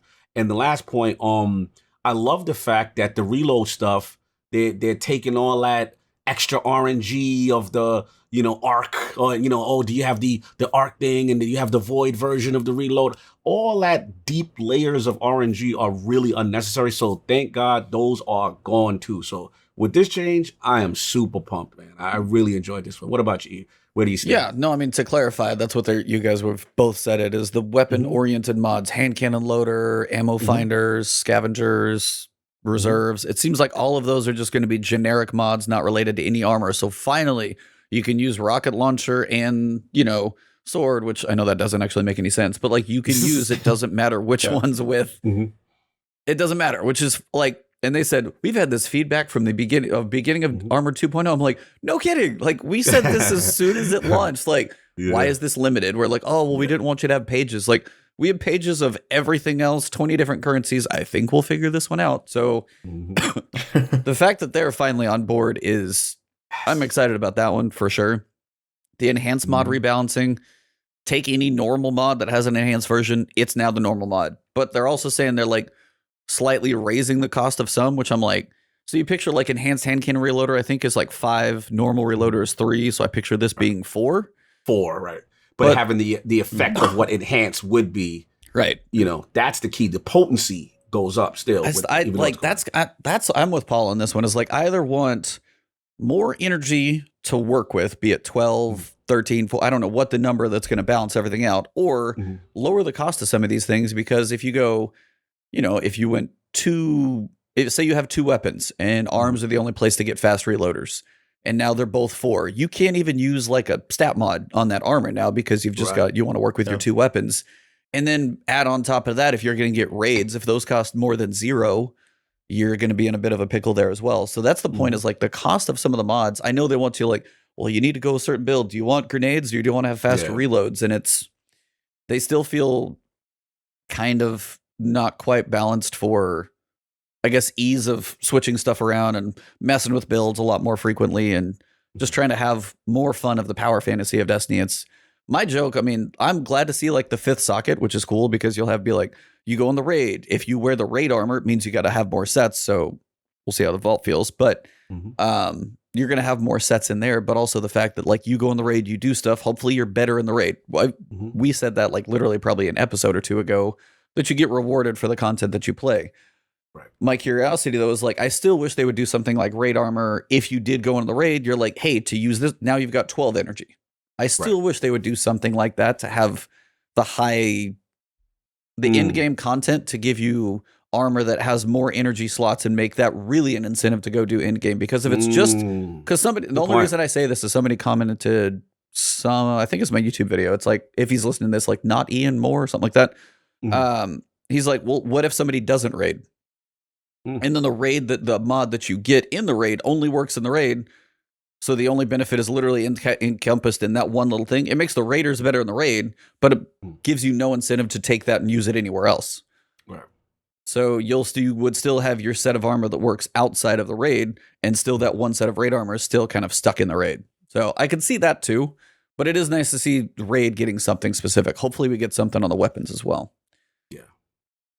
We also get combat mods, I guess. These are all armor in Beyond Light in Season 12, Last Wish, Garden of Salvation. Basically everything that you acquire from Beyond Light launch going forward is going to have a new combat style mod socket.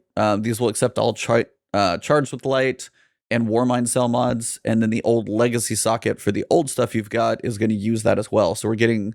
Is that like a separate socket from, they said, like the generic like 1 year socket? Or did you guys think this is like the same thing? No, this is the biggest deal. This means exotics can now slot Warmind cells and Charged with Light mods. So that is actually a huge deal because you don't have to screw up your builds anymore if you want to use an exotic piece. So that I'm probably the most pumped about that. Yes. We'll see about other kind of seasonal mods they do, like because there's some other things that go in those slots, but this is a big step forward for exotics being able to slot things like that. So I think that's a huge change. I didn't even realize that till like the 3rd time I read the TWAB because I just kind of glossed over it, but it's a big deal. Yeah, all armor.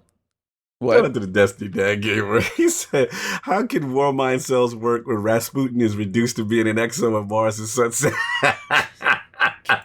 He's good at Good the lore. question. He's good at the lore. There's some Salute. lore questions there, but yeah. Well, that's the thing too, is like if you want to use an exotic, again, the Warmind cell mods and stuff still have their Arc, Solar, and Void.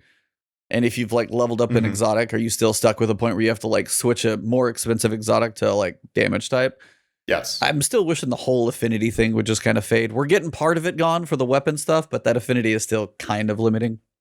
Well, the cool victory we got is like, for example, when we run like stuff like Lucent Blade and all these other, Charge with Light stuff. Remember the ones that would have those extra secondary perks that would require another affinity of that element. That's gone. Now, it's not gone, but now it's easier because it's like, hey, if you have Arc anywhere on your armor set, right, then that now activates. So they're lessening the restriction there. I think this is cool. Ultimately, look, I love running my Phoenix protocol, right? It sucks to have to break up my whole Charge with Light synergy by not being able to slot a mod there. So that part is really cool. This is the right direction. I'm definitely happy I'm pumped for it. But we got to be greedy. Can't just stop here.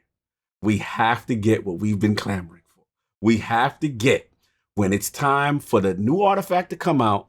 And they're talking about overload and anti-barrier. It is time for exotic weapons to get that damn slot so I can dust off Rat King. I can dust off these exotics that don't get no use. How cool would it be, right? Like to be able to put overload on a Rat King or, bust out Huckleberry when SMGs have something or whatever. It just, there's so much untapped potential. And I know they're so scared of things breaking it, but you got to let us have fun. You're letting us have fun with Stasis. Like, that's the last thing I need. And then I'm going to leave them alone. But the armor here with this combat mod, love it. Just now need the weapons to be able to have unstoppable mod, all that other stuff that instead of just limiting us to these specific legendary, traps. And that part gets annoying. But that's where I'm at with it. No, I'm with you. Like we've said, like, almost every weapon, at least exotics for sure. I mean, yeah, they have the one specifically for the season, but exotics, especially because they're exotic, should just have a slot to be, and you could literally just have a permanent pick of barrier, overload, or why can I not remember the last one? Unstoppable. Yeah, that's the one. Unstoppable, overload, and barrier. It'd be nice just to say, hey, let me go grab any exotic. You only get one anyway, and be able to use that for that type of stuff. I mean, we're getting a heavy that can break barrier. So like that's a new one. So we're getting a little bit with some of these exotics, but some of the old ones, as you said, Graviton Lance. Pulse rifles are probably going to be related to the artifact this time around because No Time to Explain is going to be in everybody's hands. But then Graviton Lance sits there and I can't use that for any type of thing. So it just sits in my, keeps collecting dust out there. So at some point, I'm with you. Like, we need exotics to be able to use these anti-barrier, overload, and unstoppable either freely for nothing, just because they're exotics and you can pick, or just because why not? Like, if they're going to go throw champions in the Vault of Glass, I mean, that's going to be one of those things you got to use it. So you may as well have a little fun with how you kill it all. Absolutely. What's your stance on that, Paul? I'm very curious. Like, where do you sit? Do you think it's too much? I'm going to push back a little bit. I'm going to push back a little bit on this. Let's get developer talk. Let's get it. I think having a system where you have a slot on exotics that can slot any barrier, overload, unstoppable mod, that is going to be too hard to balance. Like, I get that it would probably be fun, but people would find like the two weapons that are better than anything in any context. And so it wouldn't really be about experimentation. People would just immediately find it. I don't think exotics are ever going to get a normal mod slot either, because I think that would be too hard to balance with all the other mod slots. So I think this is going to probably play out in either one of two ways. You're talking about Graviton Lance, but actually this season we got a mod that made Graviton Lance anti-unstoppable. So the solution is potentially you have more armor mods that give a certain class of weapons, whatever perk for the season. I'm there. Without, like, you could still, use whatever pulse rifle, but it would automatically be unstoppable because of the armor mod. The other option is that we get rid of this whole mod system in general and be like, okay, this season, all SMGs are overload. Like, you don't have to put a mod, like, because right now I don't even I don't like taking off extended mag or something on an SMG to make it, anti-barrier or overload. Like, I don't like losing my mod slot for that, just for that activity. So I think you could just decree like, okay, this season, like this weapon is overload, this weapon is, anti-barrier, and just do it that way without mods. I think the artifacts mod system is getting a little convoluted, and it's a little limiting. So I think if they took stuff like that out and just made it like this is the season of ARs being anti-barrier, that would be a little more streamlined too. I do not see them just like giving every exotic the ability to be anti-champion in any context. I think that might be a bridge too far. Well, hey, if you ask for a lot, I don't imagine them doing that. Yeah, reach for the stars, and we might, might make it to the moon. Like, what's that terrible line? Land in the clouds, yes. Yeah, so it's like if we can get somewhere what you're talking about, if we ask for more, we might get somewhere of what you're talking about. But no, I'm with you guys, and I did a video on this a while back. Like the artifact itself, we've had them for a year. They're very, very samey at this point. There's like basically two. I mean, you have the anti-barrier, overload, unstoppable. That's a choice. And even as you said, like make that stuff intrinsic for the season, or it's like, auto rifles and you just know which ones have it. And so you're just aware of what's going on. Or if you just equip that weapon, it all of a sudden just shows barrier down there because you've got it. But it's like you've got 2 or 3 columns on the artifact that are useless. One's always glimmer. And glimmers.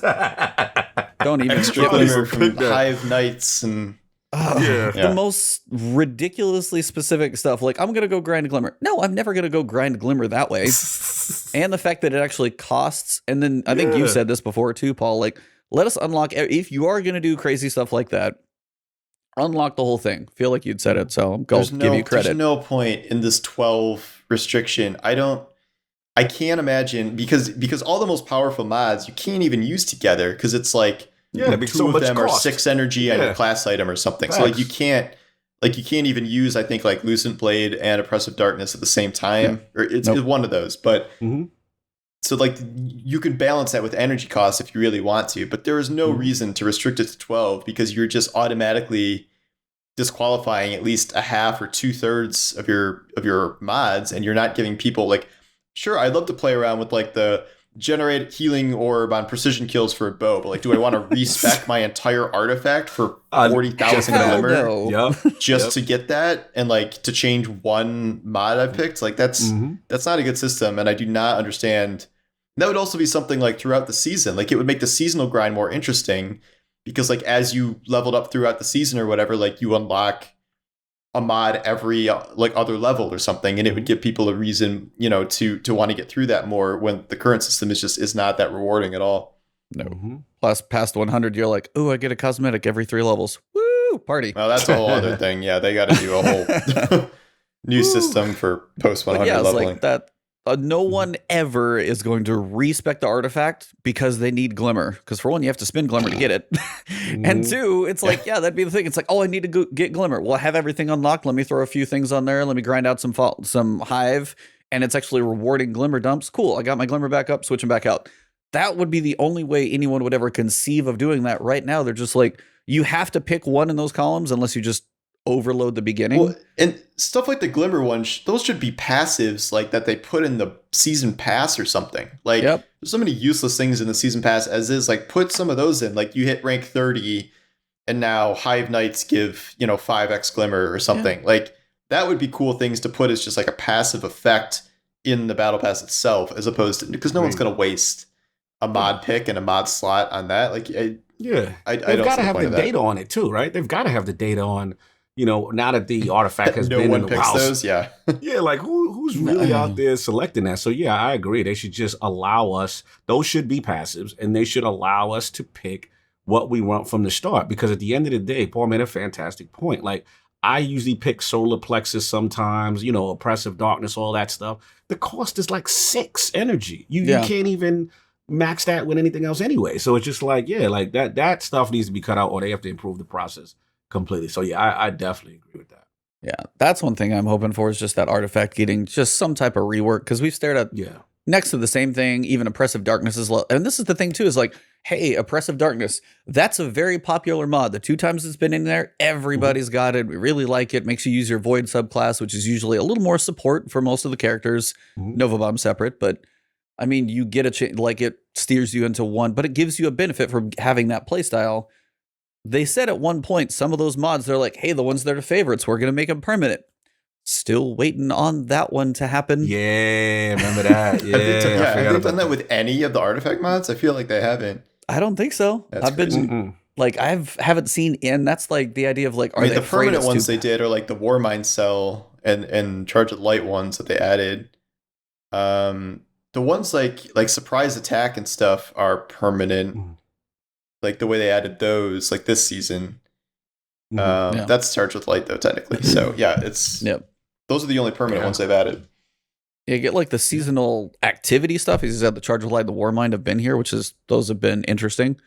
Charge with Light especially is kind of cool. And as what is it, Charged with Power this fall? Because we're going to actually have darkness. Warmind cells especially is kind of cool. Yeah. Well, fine. Warmind cells. You loved Warmind cells. I never got into those that much. To be fair, they did get worse now that you can't, because they were really heavily dependent on the one artifact mod that spawned them on every arc damage. So now you can still do it. I still have a Warmind cell build on my Titan, but it's not as good as it used to be. Yeah. It was super strong, man, when it first came out. Yeah, absolutely. Yeah. They had some synergies going there. But yeah, Charge with Light is now going to be Charge with Power mods, because I saw that in some little clip somewhere, because people were like Charge with Power, because it's not light and darkness power. Anymore. So if you're running Stasis, you're not Charged with Light. So that was always kind of interesting. But yeah, like the final thing I would just say is like the season pass, and you touched on it as well. Like the season pass kind of needs a little bit of love. Like for you guys, what would you like to see out of the season pass, and especially from 100? Go ahead, you got your hand up. Get rid of the damn exotic out of the season pass. That was the first thing I was going to say. Thank you. End. You log in and get a brand new exotic. Like, really? That seems so. You want to devalue exotics? You do it every season. There's already so few exotics. Like putting one in the battle pass every time, and there's only like 3 a season is. And that's usually the one you don't end up using a ton, other than maybe the Ariana's Vow, but like Tommy's Matchbook, and what was the one this season? I don't know. It was Witherhoard. Use Witherhoard. That would have been so much cooler to like do a quest for or find in the wild or something. Like I do not like that. Also in the battle pass, I hate the slots that are just like your armor drops with more energy or something, because it's essentially like it's like 6 instead of 5 3 or legendary shards. That is the equivalent of like 3 legendary shards, and like you're dismantling it anyway, like 90% of the time. And like they haven't changed like anything about the season pass pretty much since launch. And like I always like the grind up to the artifact, or the not artifacts, the what are they called? Like, the cosmetic. Yeah, the cosmetics. Ornaments. Yeah. Because those are always end up being pretty cool, like in the season pass. So that's cool to get up to the high rank of that. But like, just nothing else has changed. And like, it still has like the catalyst multiplier progress, and like the energy thing, and like there's like glimmer and the crappy sets of armor you get before the good stat sets of armor. It's just it's like 75% filler at least, and it's not remotely interesting in that way.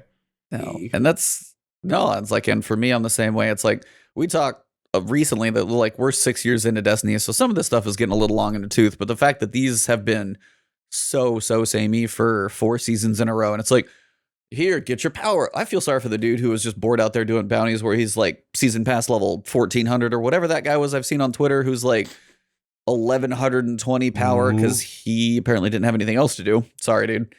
Because it means nothing. Like as soon as Beyond Light starts, it's all gone. There's no keep to that. And it's like temporary power is bad too. Yes. Yeah, the temporary power. And that's one thing they said they're gonna like work into the look into the bounties and the leveling system. We're a month out, and I know they're gonna talk about the sandbox, but I'm waiting for them to drop news of if leveling is gonna change at all.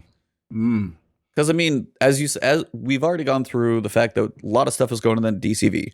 We're losing 7 strikes. If you got to go grind strikes, your list just got shorter. If you got to go do Crucible, you're losing some maps, but that thing, it's like Gambit. We're losing a couple. Whatever you have to go grind now is going to probably feel even more samey for us regular players. So, I mean, the whole bounty and leveling and temporary power and all that stuff, I'm kind of hoping they go away with some of that stuff, because they've said the infusion power is 1260, but the artifact, maybe it's not. I don't know. Those 2 pieces, the season pass and the artifact, we've seen them for a year, and usually expansions we get decent changes. And I think this is the time that if they don't, I guess I feel like I'm going to have a couple pieces of the next year that won't be that exciting either, which will be kind of sad. Yeah. Shout out Sanity. He's saying, he said, here's the problem. If they get rid of the exotic in the past, what could they replace it with? And we all know it can't be the exotic cipher since you can only carry one. It's a good question. It doesn't feel good if, in my opinion, if that is one of the most valued possessions in the game, and then it's automatically given to you by paying. You know what I'm saying? You paid $10, so here goes this, exotic. It just doesn't feel good. At the very least, put it deeper into the pass. Something at farther least to you have to work for it. Yeah, right. I know it's, I think, at like 30 something for free to play players, right. But just skipping it when you buy it, it feels very weird. It just doesn't. It doesn't feel good. I really hope they get out of that. I think I understand the logic why they did it. They want people in that pass, and how better, to give someone an exotic. But to me, they still have to come up with a better way.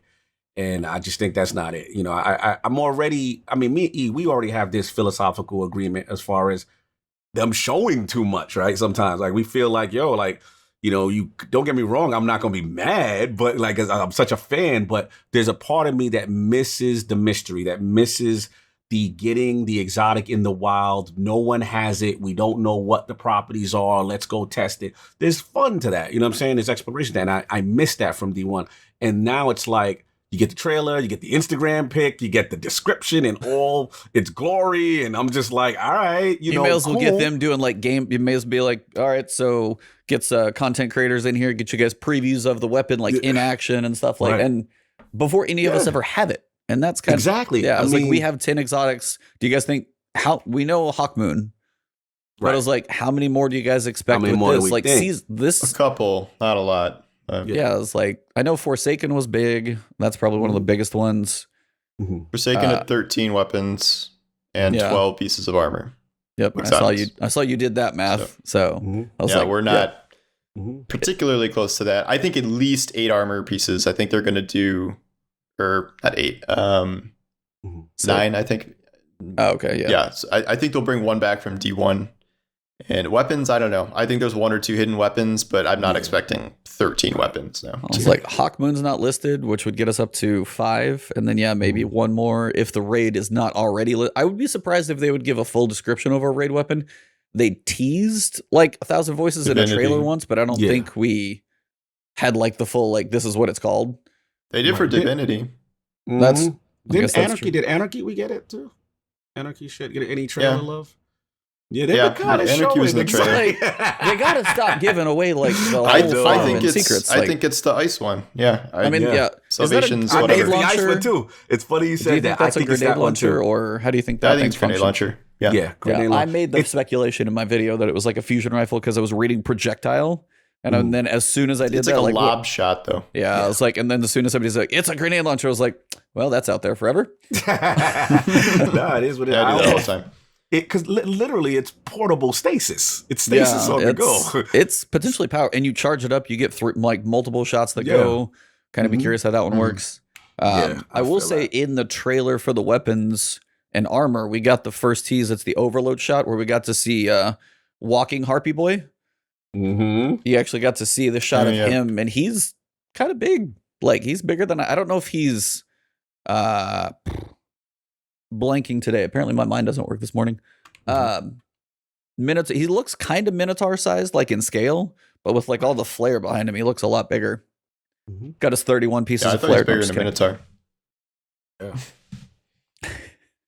Shout out to Destiny Dad Game. I'm with you, brother. Yet more catalyst, man. I'm all about the catalyst for sure. You know what I'm saying? We already know the catalyst for No Time to Explain. That one's going to make the little portal thing shoot faster. In a preview or pre-order bonus or whatever it is, deluxe edition. Right. Yeah. Question. I got a. Oh yeah, we're gonna talk about that too. Yeah. Question before we get into that. Not ideal. Do you? Yeah. Do you think for the warlocks out there who usually run Arc Souls, do you think you could have the Arc Soul and the No Time to Explain thing at the same time? Yeah. You think so? That was the first thing I was going to try with it, yeah. That's what I'm going I don't see why you wouldn't be able jumping into that. Yeah. It's a buddy system. Yeah, no, I definitely think you can. You're always up. Yeah. You think so, Paul? Oh, sorry. I can't wait for the first 6-stack Iron Banner team that's running double buddies just everywhere. Wait, gonna be nuts. but no, because it's an exotic weapon, and then exotic armor is the one where you can just self-generate it at will. Yes, build your grenade. You should be able to do both. Yeah. You're gonna have to get somebody like Stasis killed to get it to appear. So it might be that's true. timing. Yeah, right. So it won't probably be quite as like on on Yeah, tap. that's You Is can't that just how like you trigger it? I didn't read that. Okay. Yeah, it is Stasis. You're right. E. I forgot about that. That's a key detail for the No Time to Explain one too. You're right. Then maybe you can't, because if you have to be a Stasis subclass, then maybe you can't do it at the same time. I didn't know that. Okay. somebody else could Stasis and you could damage them. Potentially that might be how you get there. Wow, but- then that would be a pretty rare occurrence too. Right. Yeah. Stack what this about effect to summon a portal, which so it says precision hits and hits against so precision hits, that not specific, and hits against enemies affected by stasis will return to the magazine. Stack this effect, whatever that like return to the magazine stacking is, that will summon the portal. So you got to see, I guess, how many precision hits you need to get it. Well, or if if it's so just precision doable. hits, it will maybe be you can do it. possible. And Getaway Artist, the exotic. Yeah, armor you put piece. so I mean they're separate. You'll be able to do them both. So it does seem like it's going to be possible. Yeah, that's going to be weird. I wonder how effective double buddies will actually be. It just sounds funny to say that though. Double buddy. buddies. Double buddy. I mean, enhanced Arc Soul is no joke by itself. Yeah, it's gonna be crazy. Yeah, if you go with enhanced plus that guy, and then if you have the catalyst and it shoots faster, you're just sitting there like watching people die by your little turret buddies constantly. There's going to be some fun builds. I think I will be very curious to see with like fragments and aspects and stasis how much different stasis feels than the other subclasses, because you get a lot more customization, you get builds, you do it with something like that. It's going to be interesting to see how all that stuff works together, and all we know is very little about it right now. Show. Yeah, I mean, So in theory, a lot of the exotics, like we're not even really talking about the whole fragment thing, but like you could have teleporting hunter exotic that reloads your gun and slows people near your teleport, like all in one effect. Like that's crazy. Insane. I don't think PvP balance is really going to be a thing this upcoming season. Yeah. To me, it's like I had this discussion, last night. Shout out to the Tassi podcast. I was like, it almost feels that they said, you know what? We don't care. We are who we are.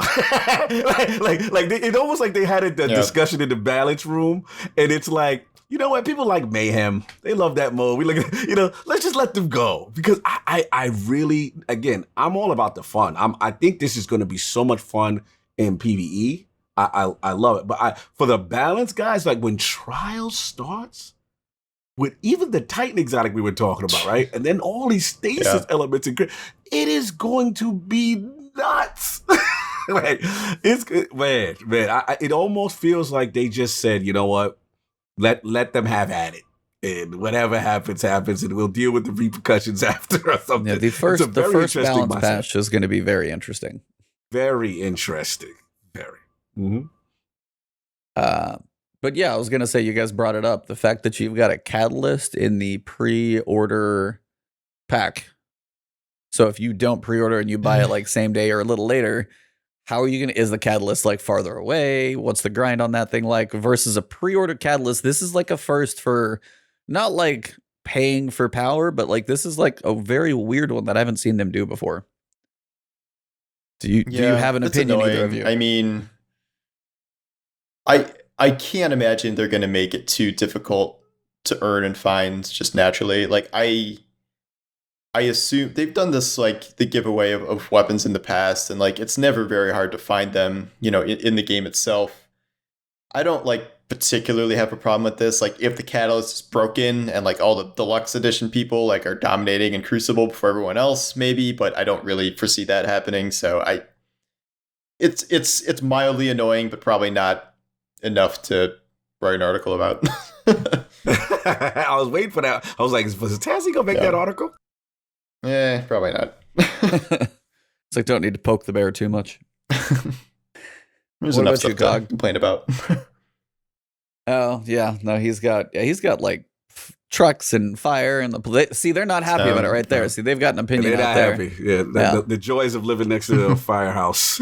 I don't know how you sleep, man. I'm just 2 hours on a podcast every week. I don't know how you sleep. You do work nights, I live guess. next to a firehouse in Chicago. Yeah, it was loud frequently. It's loud. Yeah, I'm on a near busy intersection anyway. But yeah, I mean, it's interesting they made this choice, right? With the Catalyst. I mean, this is new territory. I mean, I'm not going crazy, but you know, what's the expression we always say?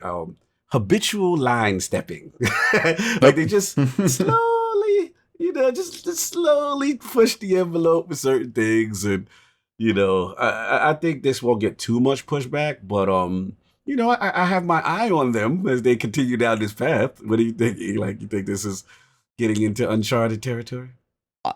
I mean, the uncharted piece of like paying for a Catalyst or the pre-order bonuses, we already get slapped in exotic like right in our hands when we log in on day one anyway. So it's not really too far removed from that. My honest worry is the fact that it's that easy to get makes me worry how weak the gun may be because they're making it such ease of access. That's actually guns that typically seem to be harder to get, like Xenophages is full giant quest and it's an absolute monster versus here's a pulse rifle with this little like, portal shooting thing is like, is it going to really make that much of a difference anyway? That's my worry, is that ease of access means less powerful. Could be wrong, but it's kind of one of those that I know if that's I've worried about necessarily true. I mean, look at Teraba. I mean, that's I don't know.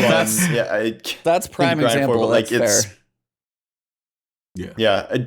Generally speaking, the raid ones are pretty powerful. Anarchy, Thousand Voices, but I don't know if it's like a hard and fast rule. Like Wither Horde was slapped in your hands day one. Yeah, that's a great gun. Ariana's Vow, but then Tommy's Matchbook was pretty garbage. So pretty garbage. I think there's some variance. I don't even know if they fully know like how guns will shake into the meta when they're making them. So Well, don't worry. All the millions of Destiny players will test their sandbox in about 1 day, and Glad's going to tweet, "Hey, we broke the game," in like 5 minutes. I'm waiting to see what's the over under on hours you guys have for broken something in Stasis. Because I know some people are going to be grinding, but it's going to be very fast. Yeah. Well, yeah, it won't be all be unlocked first. You have to unlock it. Yeah. So maybe a little while, but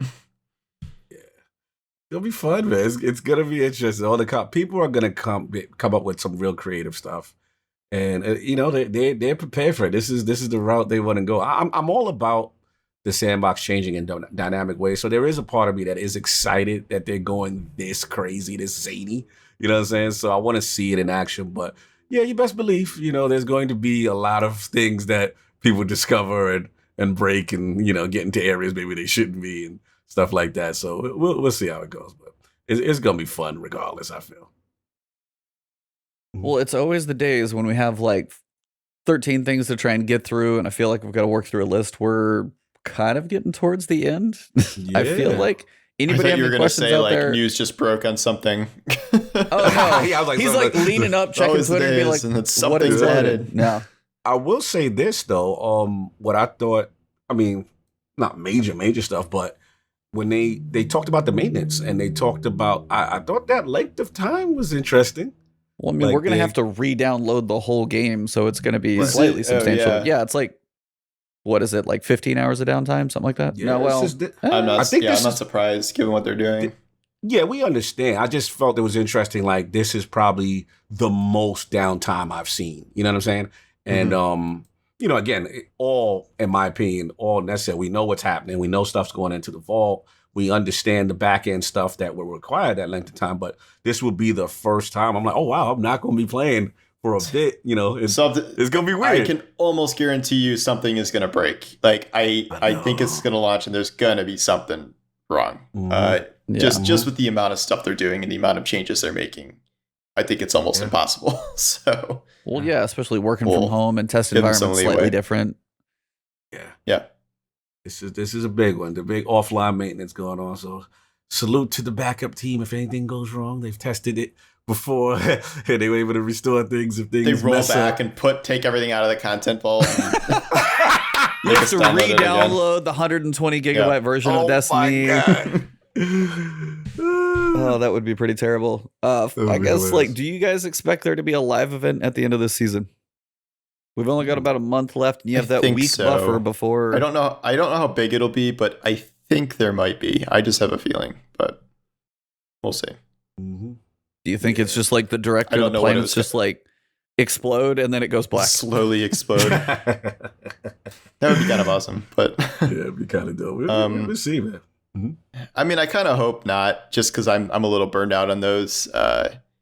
But I would like there to be a live event like the Almighty thing that doesn't require us to do like a million public events and doesn't take like 4 hours to unfold. Like that, I'm hoping for some sort of event, not necessarily That a would be community cool. like farm this a million times event, but some era-ending event where all these planets go in the vault or something. But Yeah, I would agree. Yeah, if Yeah, they go had ahead, like Cog. some type of cataclysmic planet thing, you know what I'm saying?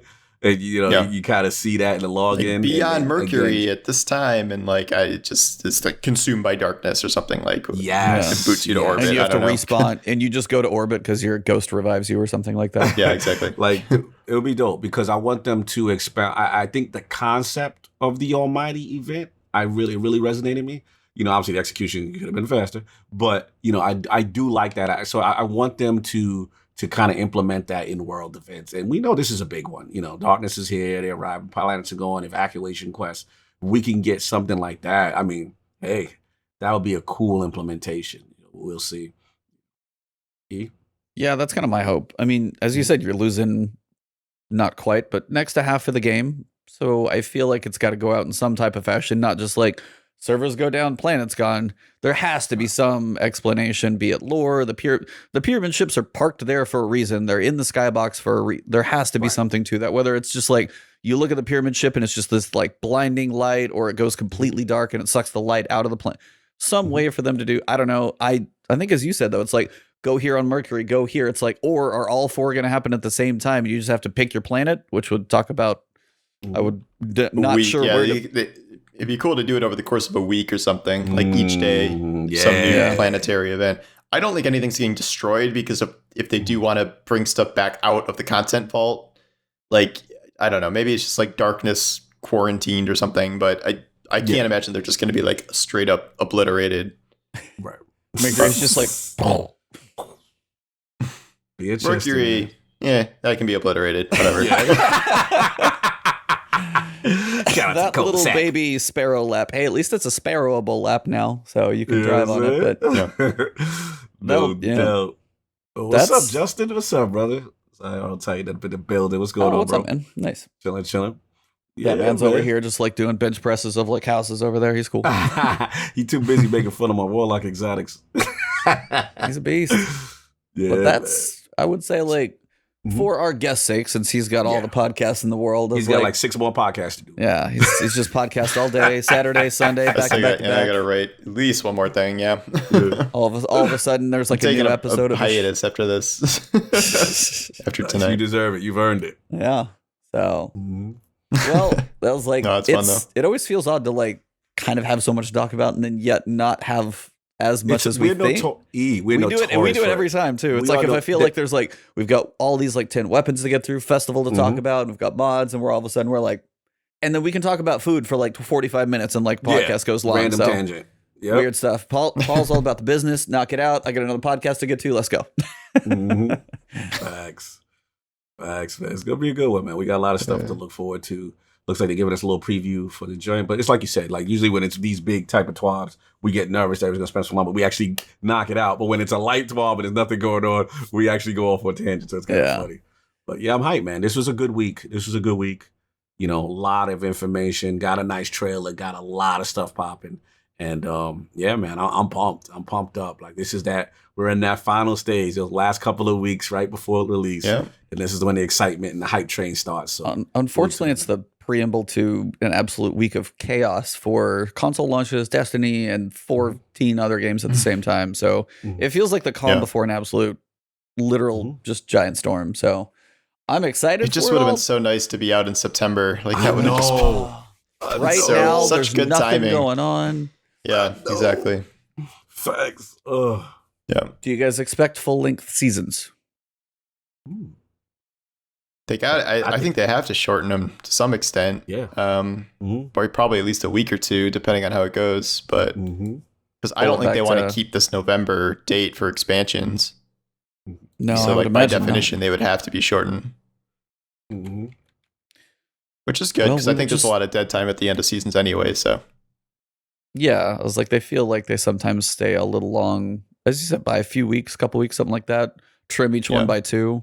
It makes it harder on them, obviously, putting out content closer and closer together, which is, I guess, an issue of would you rather see like 3 seasons instead of 4? But either way, I guess we'll see when everything launches. But I guess we'll get all that official stuff if we start getting calendars and things, or we'll know how long the season lasts to start gauging that as soon as we get beyond light. But we are officially at 10 o'clock, everybody. We can work on wrapping this. All of you guys out there in chat, you guys have been amazing today. Thank you all for popping in. If you guys are new to the show, we do this typically on Fridays, whether it be mornings or evenings right here on my Twitch channel. But our guest of honor, man. Next time you're on, you'll probably be over 8,000 articles, so I expect nothing less at that point. Yeah, actually. I was like, the way he's on it. So we get him back here every so often. Trade DMs and stuff, but man, it was awesome to have you in. And of course, it was on an amazing week. So Bungie treated you well. They gave you plenty to talk about since you have all the podcasts there. Oh yeah, no, it's fantastic timing. But no, thanks for having me again. I always love being here. Little brother. Well, tell them where to find you, what you typically do.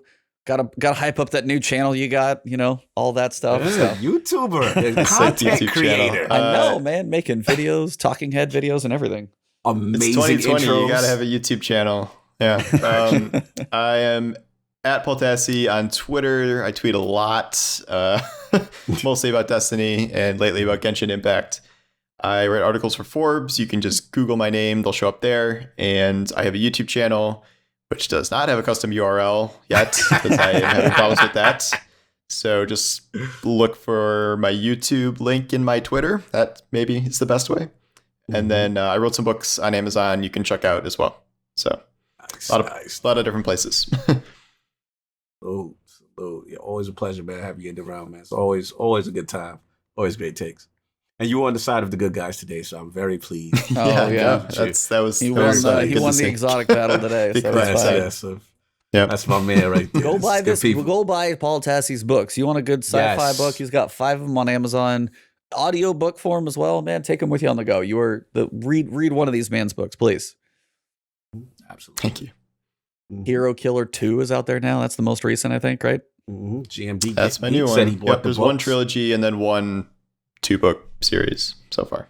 So what's the future novel plans, or is just too many articles to consume your writing? Man, I've got a couple chapters into like 2 different books, but I am really falling behind in book writing with so many articles and games and shows right now. So I got to get back to it, but it can be a struggle to keep motivated for books and stuff. So I can only imagine when you do like 4 or 5 articles a day. There's the TV show drops like before I even like know it drops. He's got an article done about the whole like review show. I'm like, dude, where did you like watch it from noon to like and then crash? I don't know how you get some of those out so fast. It's impressive. Sometimes I get screeners, but not that many. But like I gotta watch the Boys finale today. Sometime I don't even know if we'll have time. But I can't wait for that. There's always something.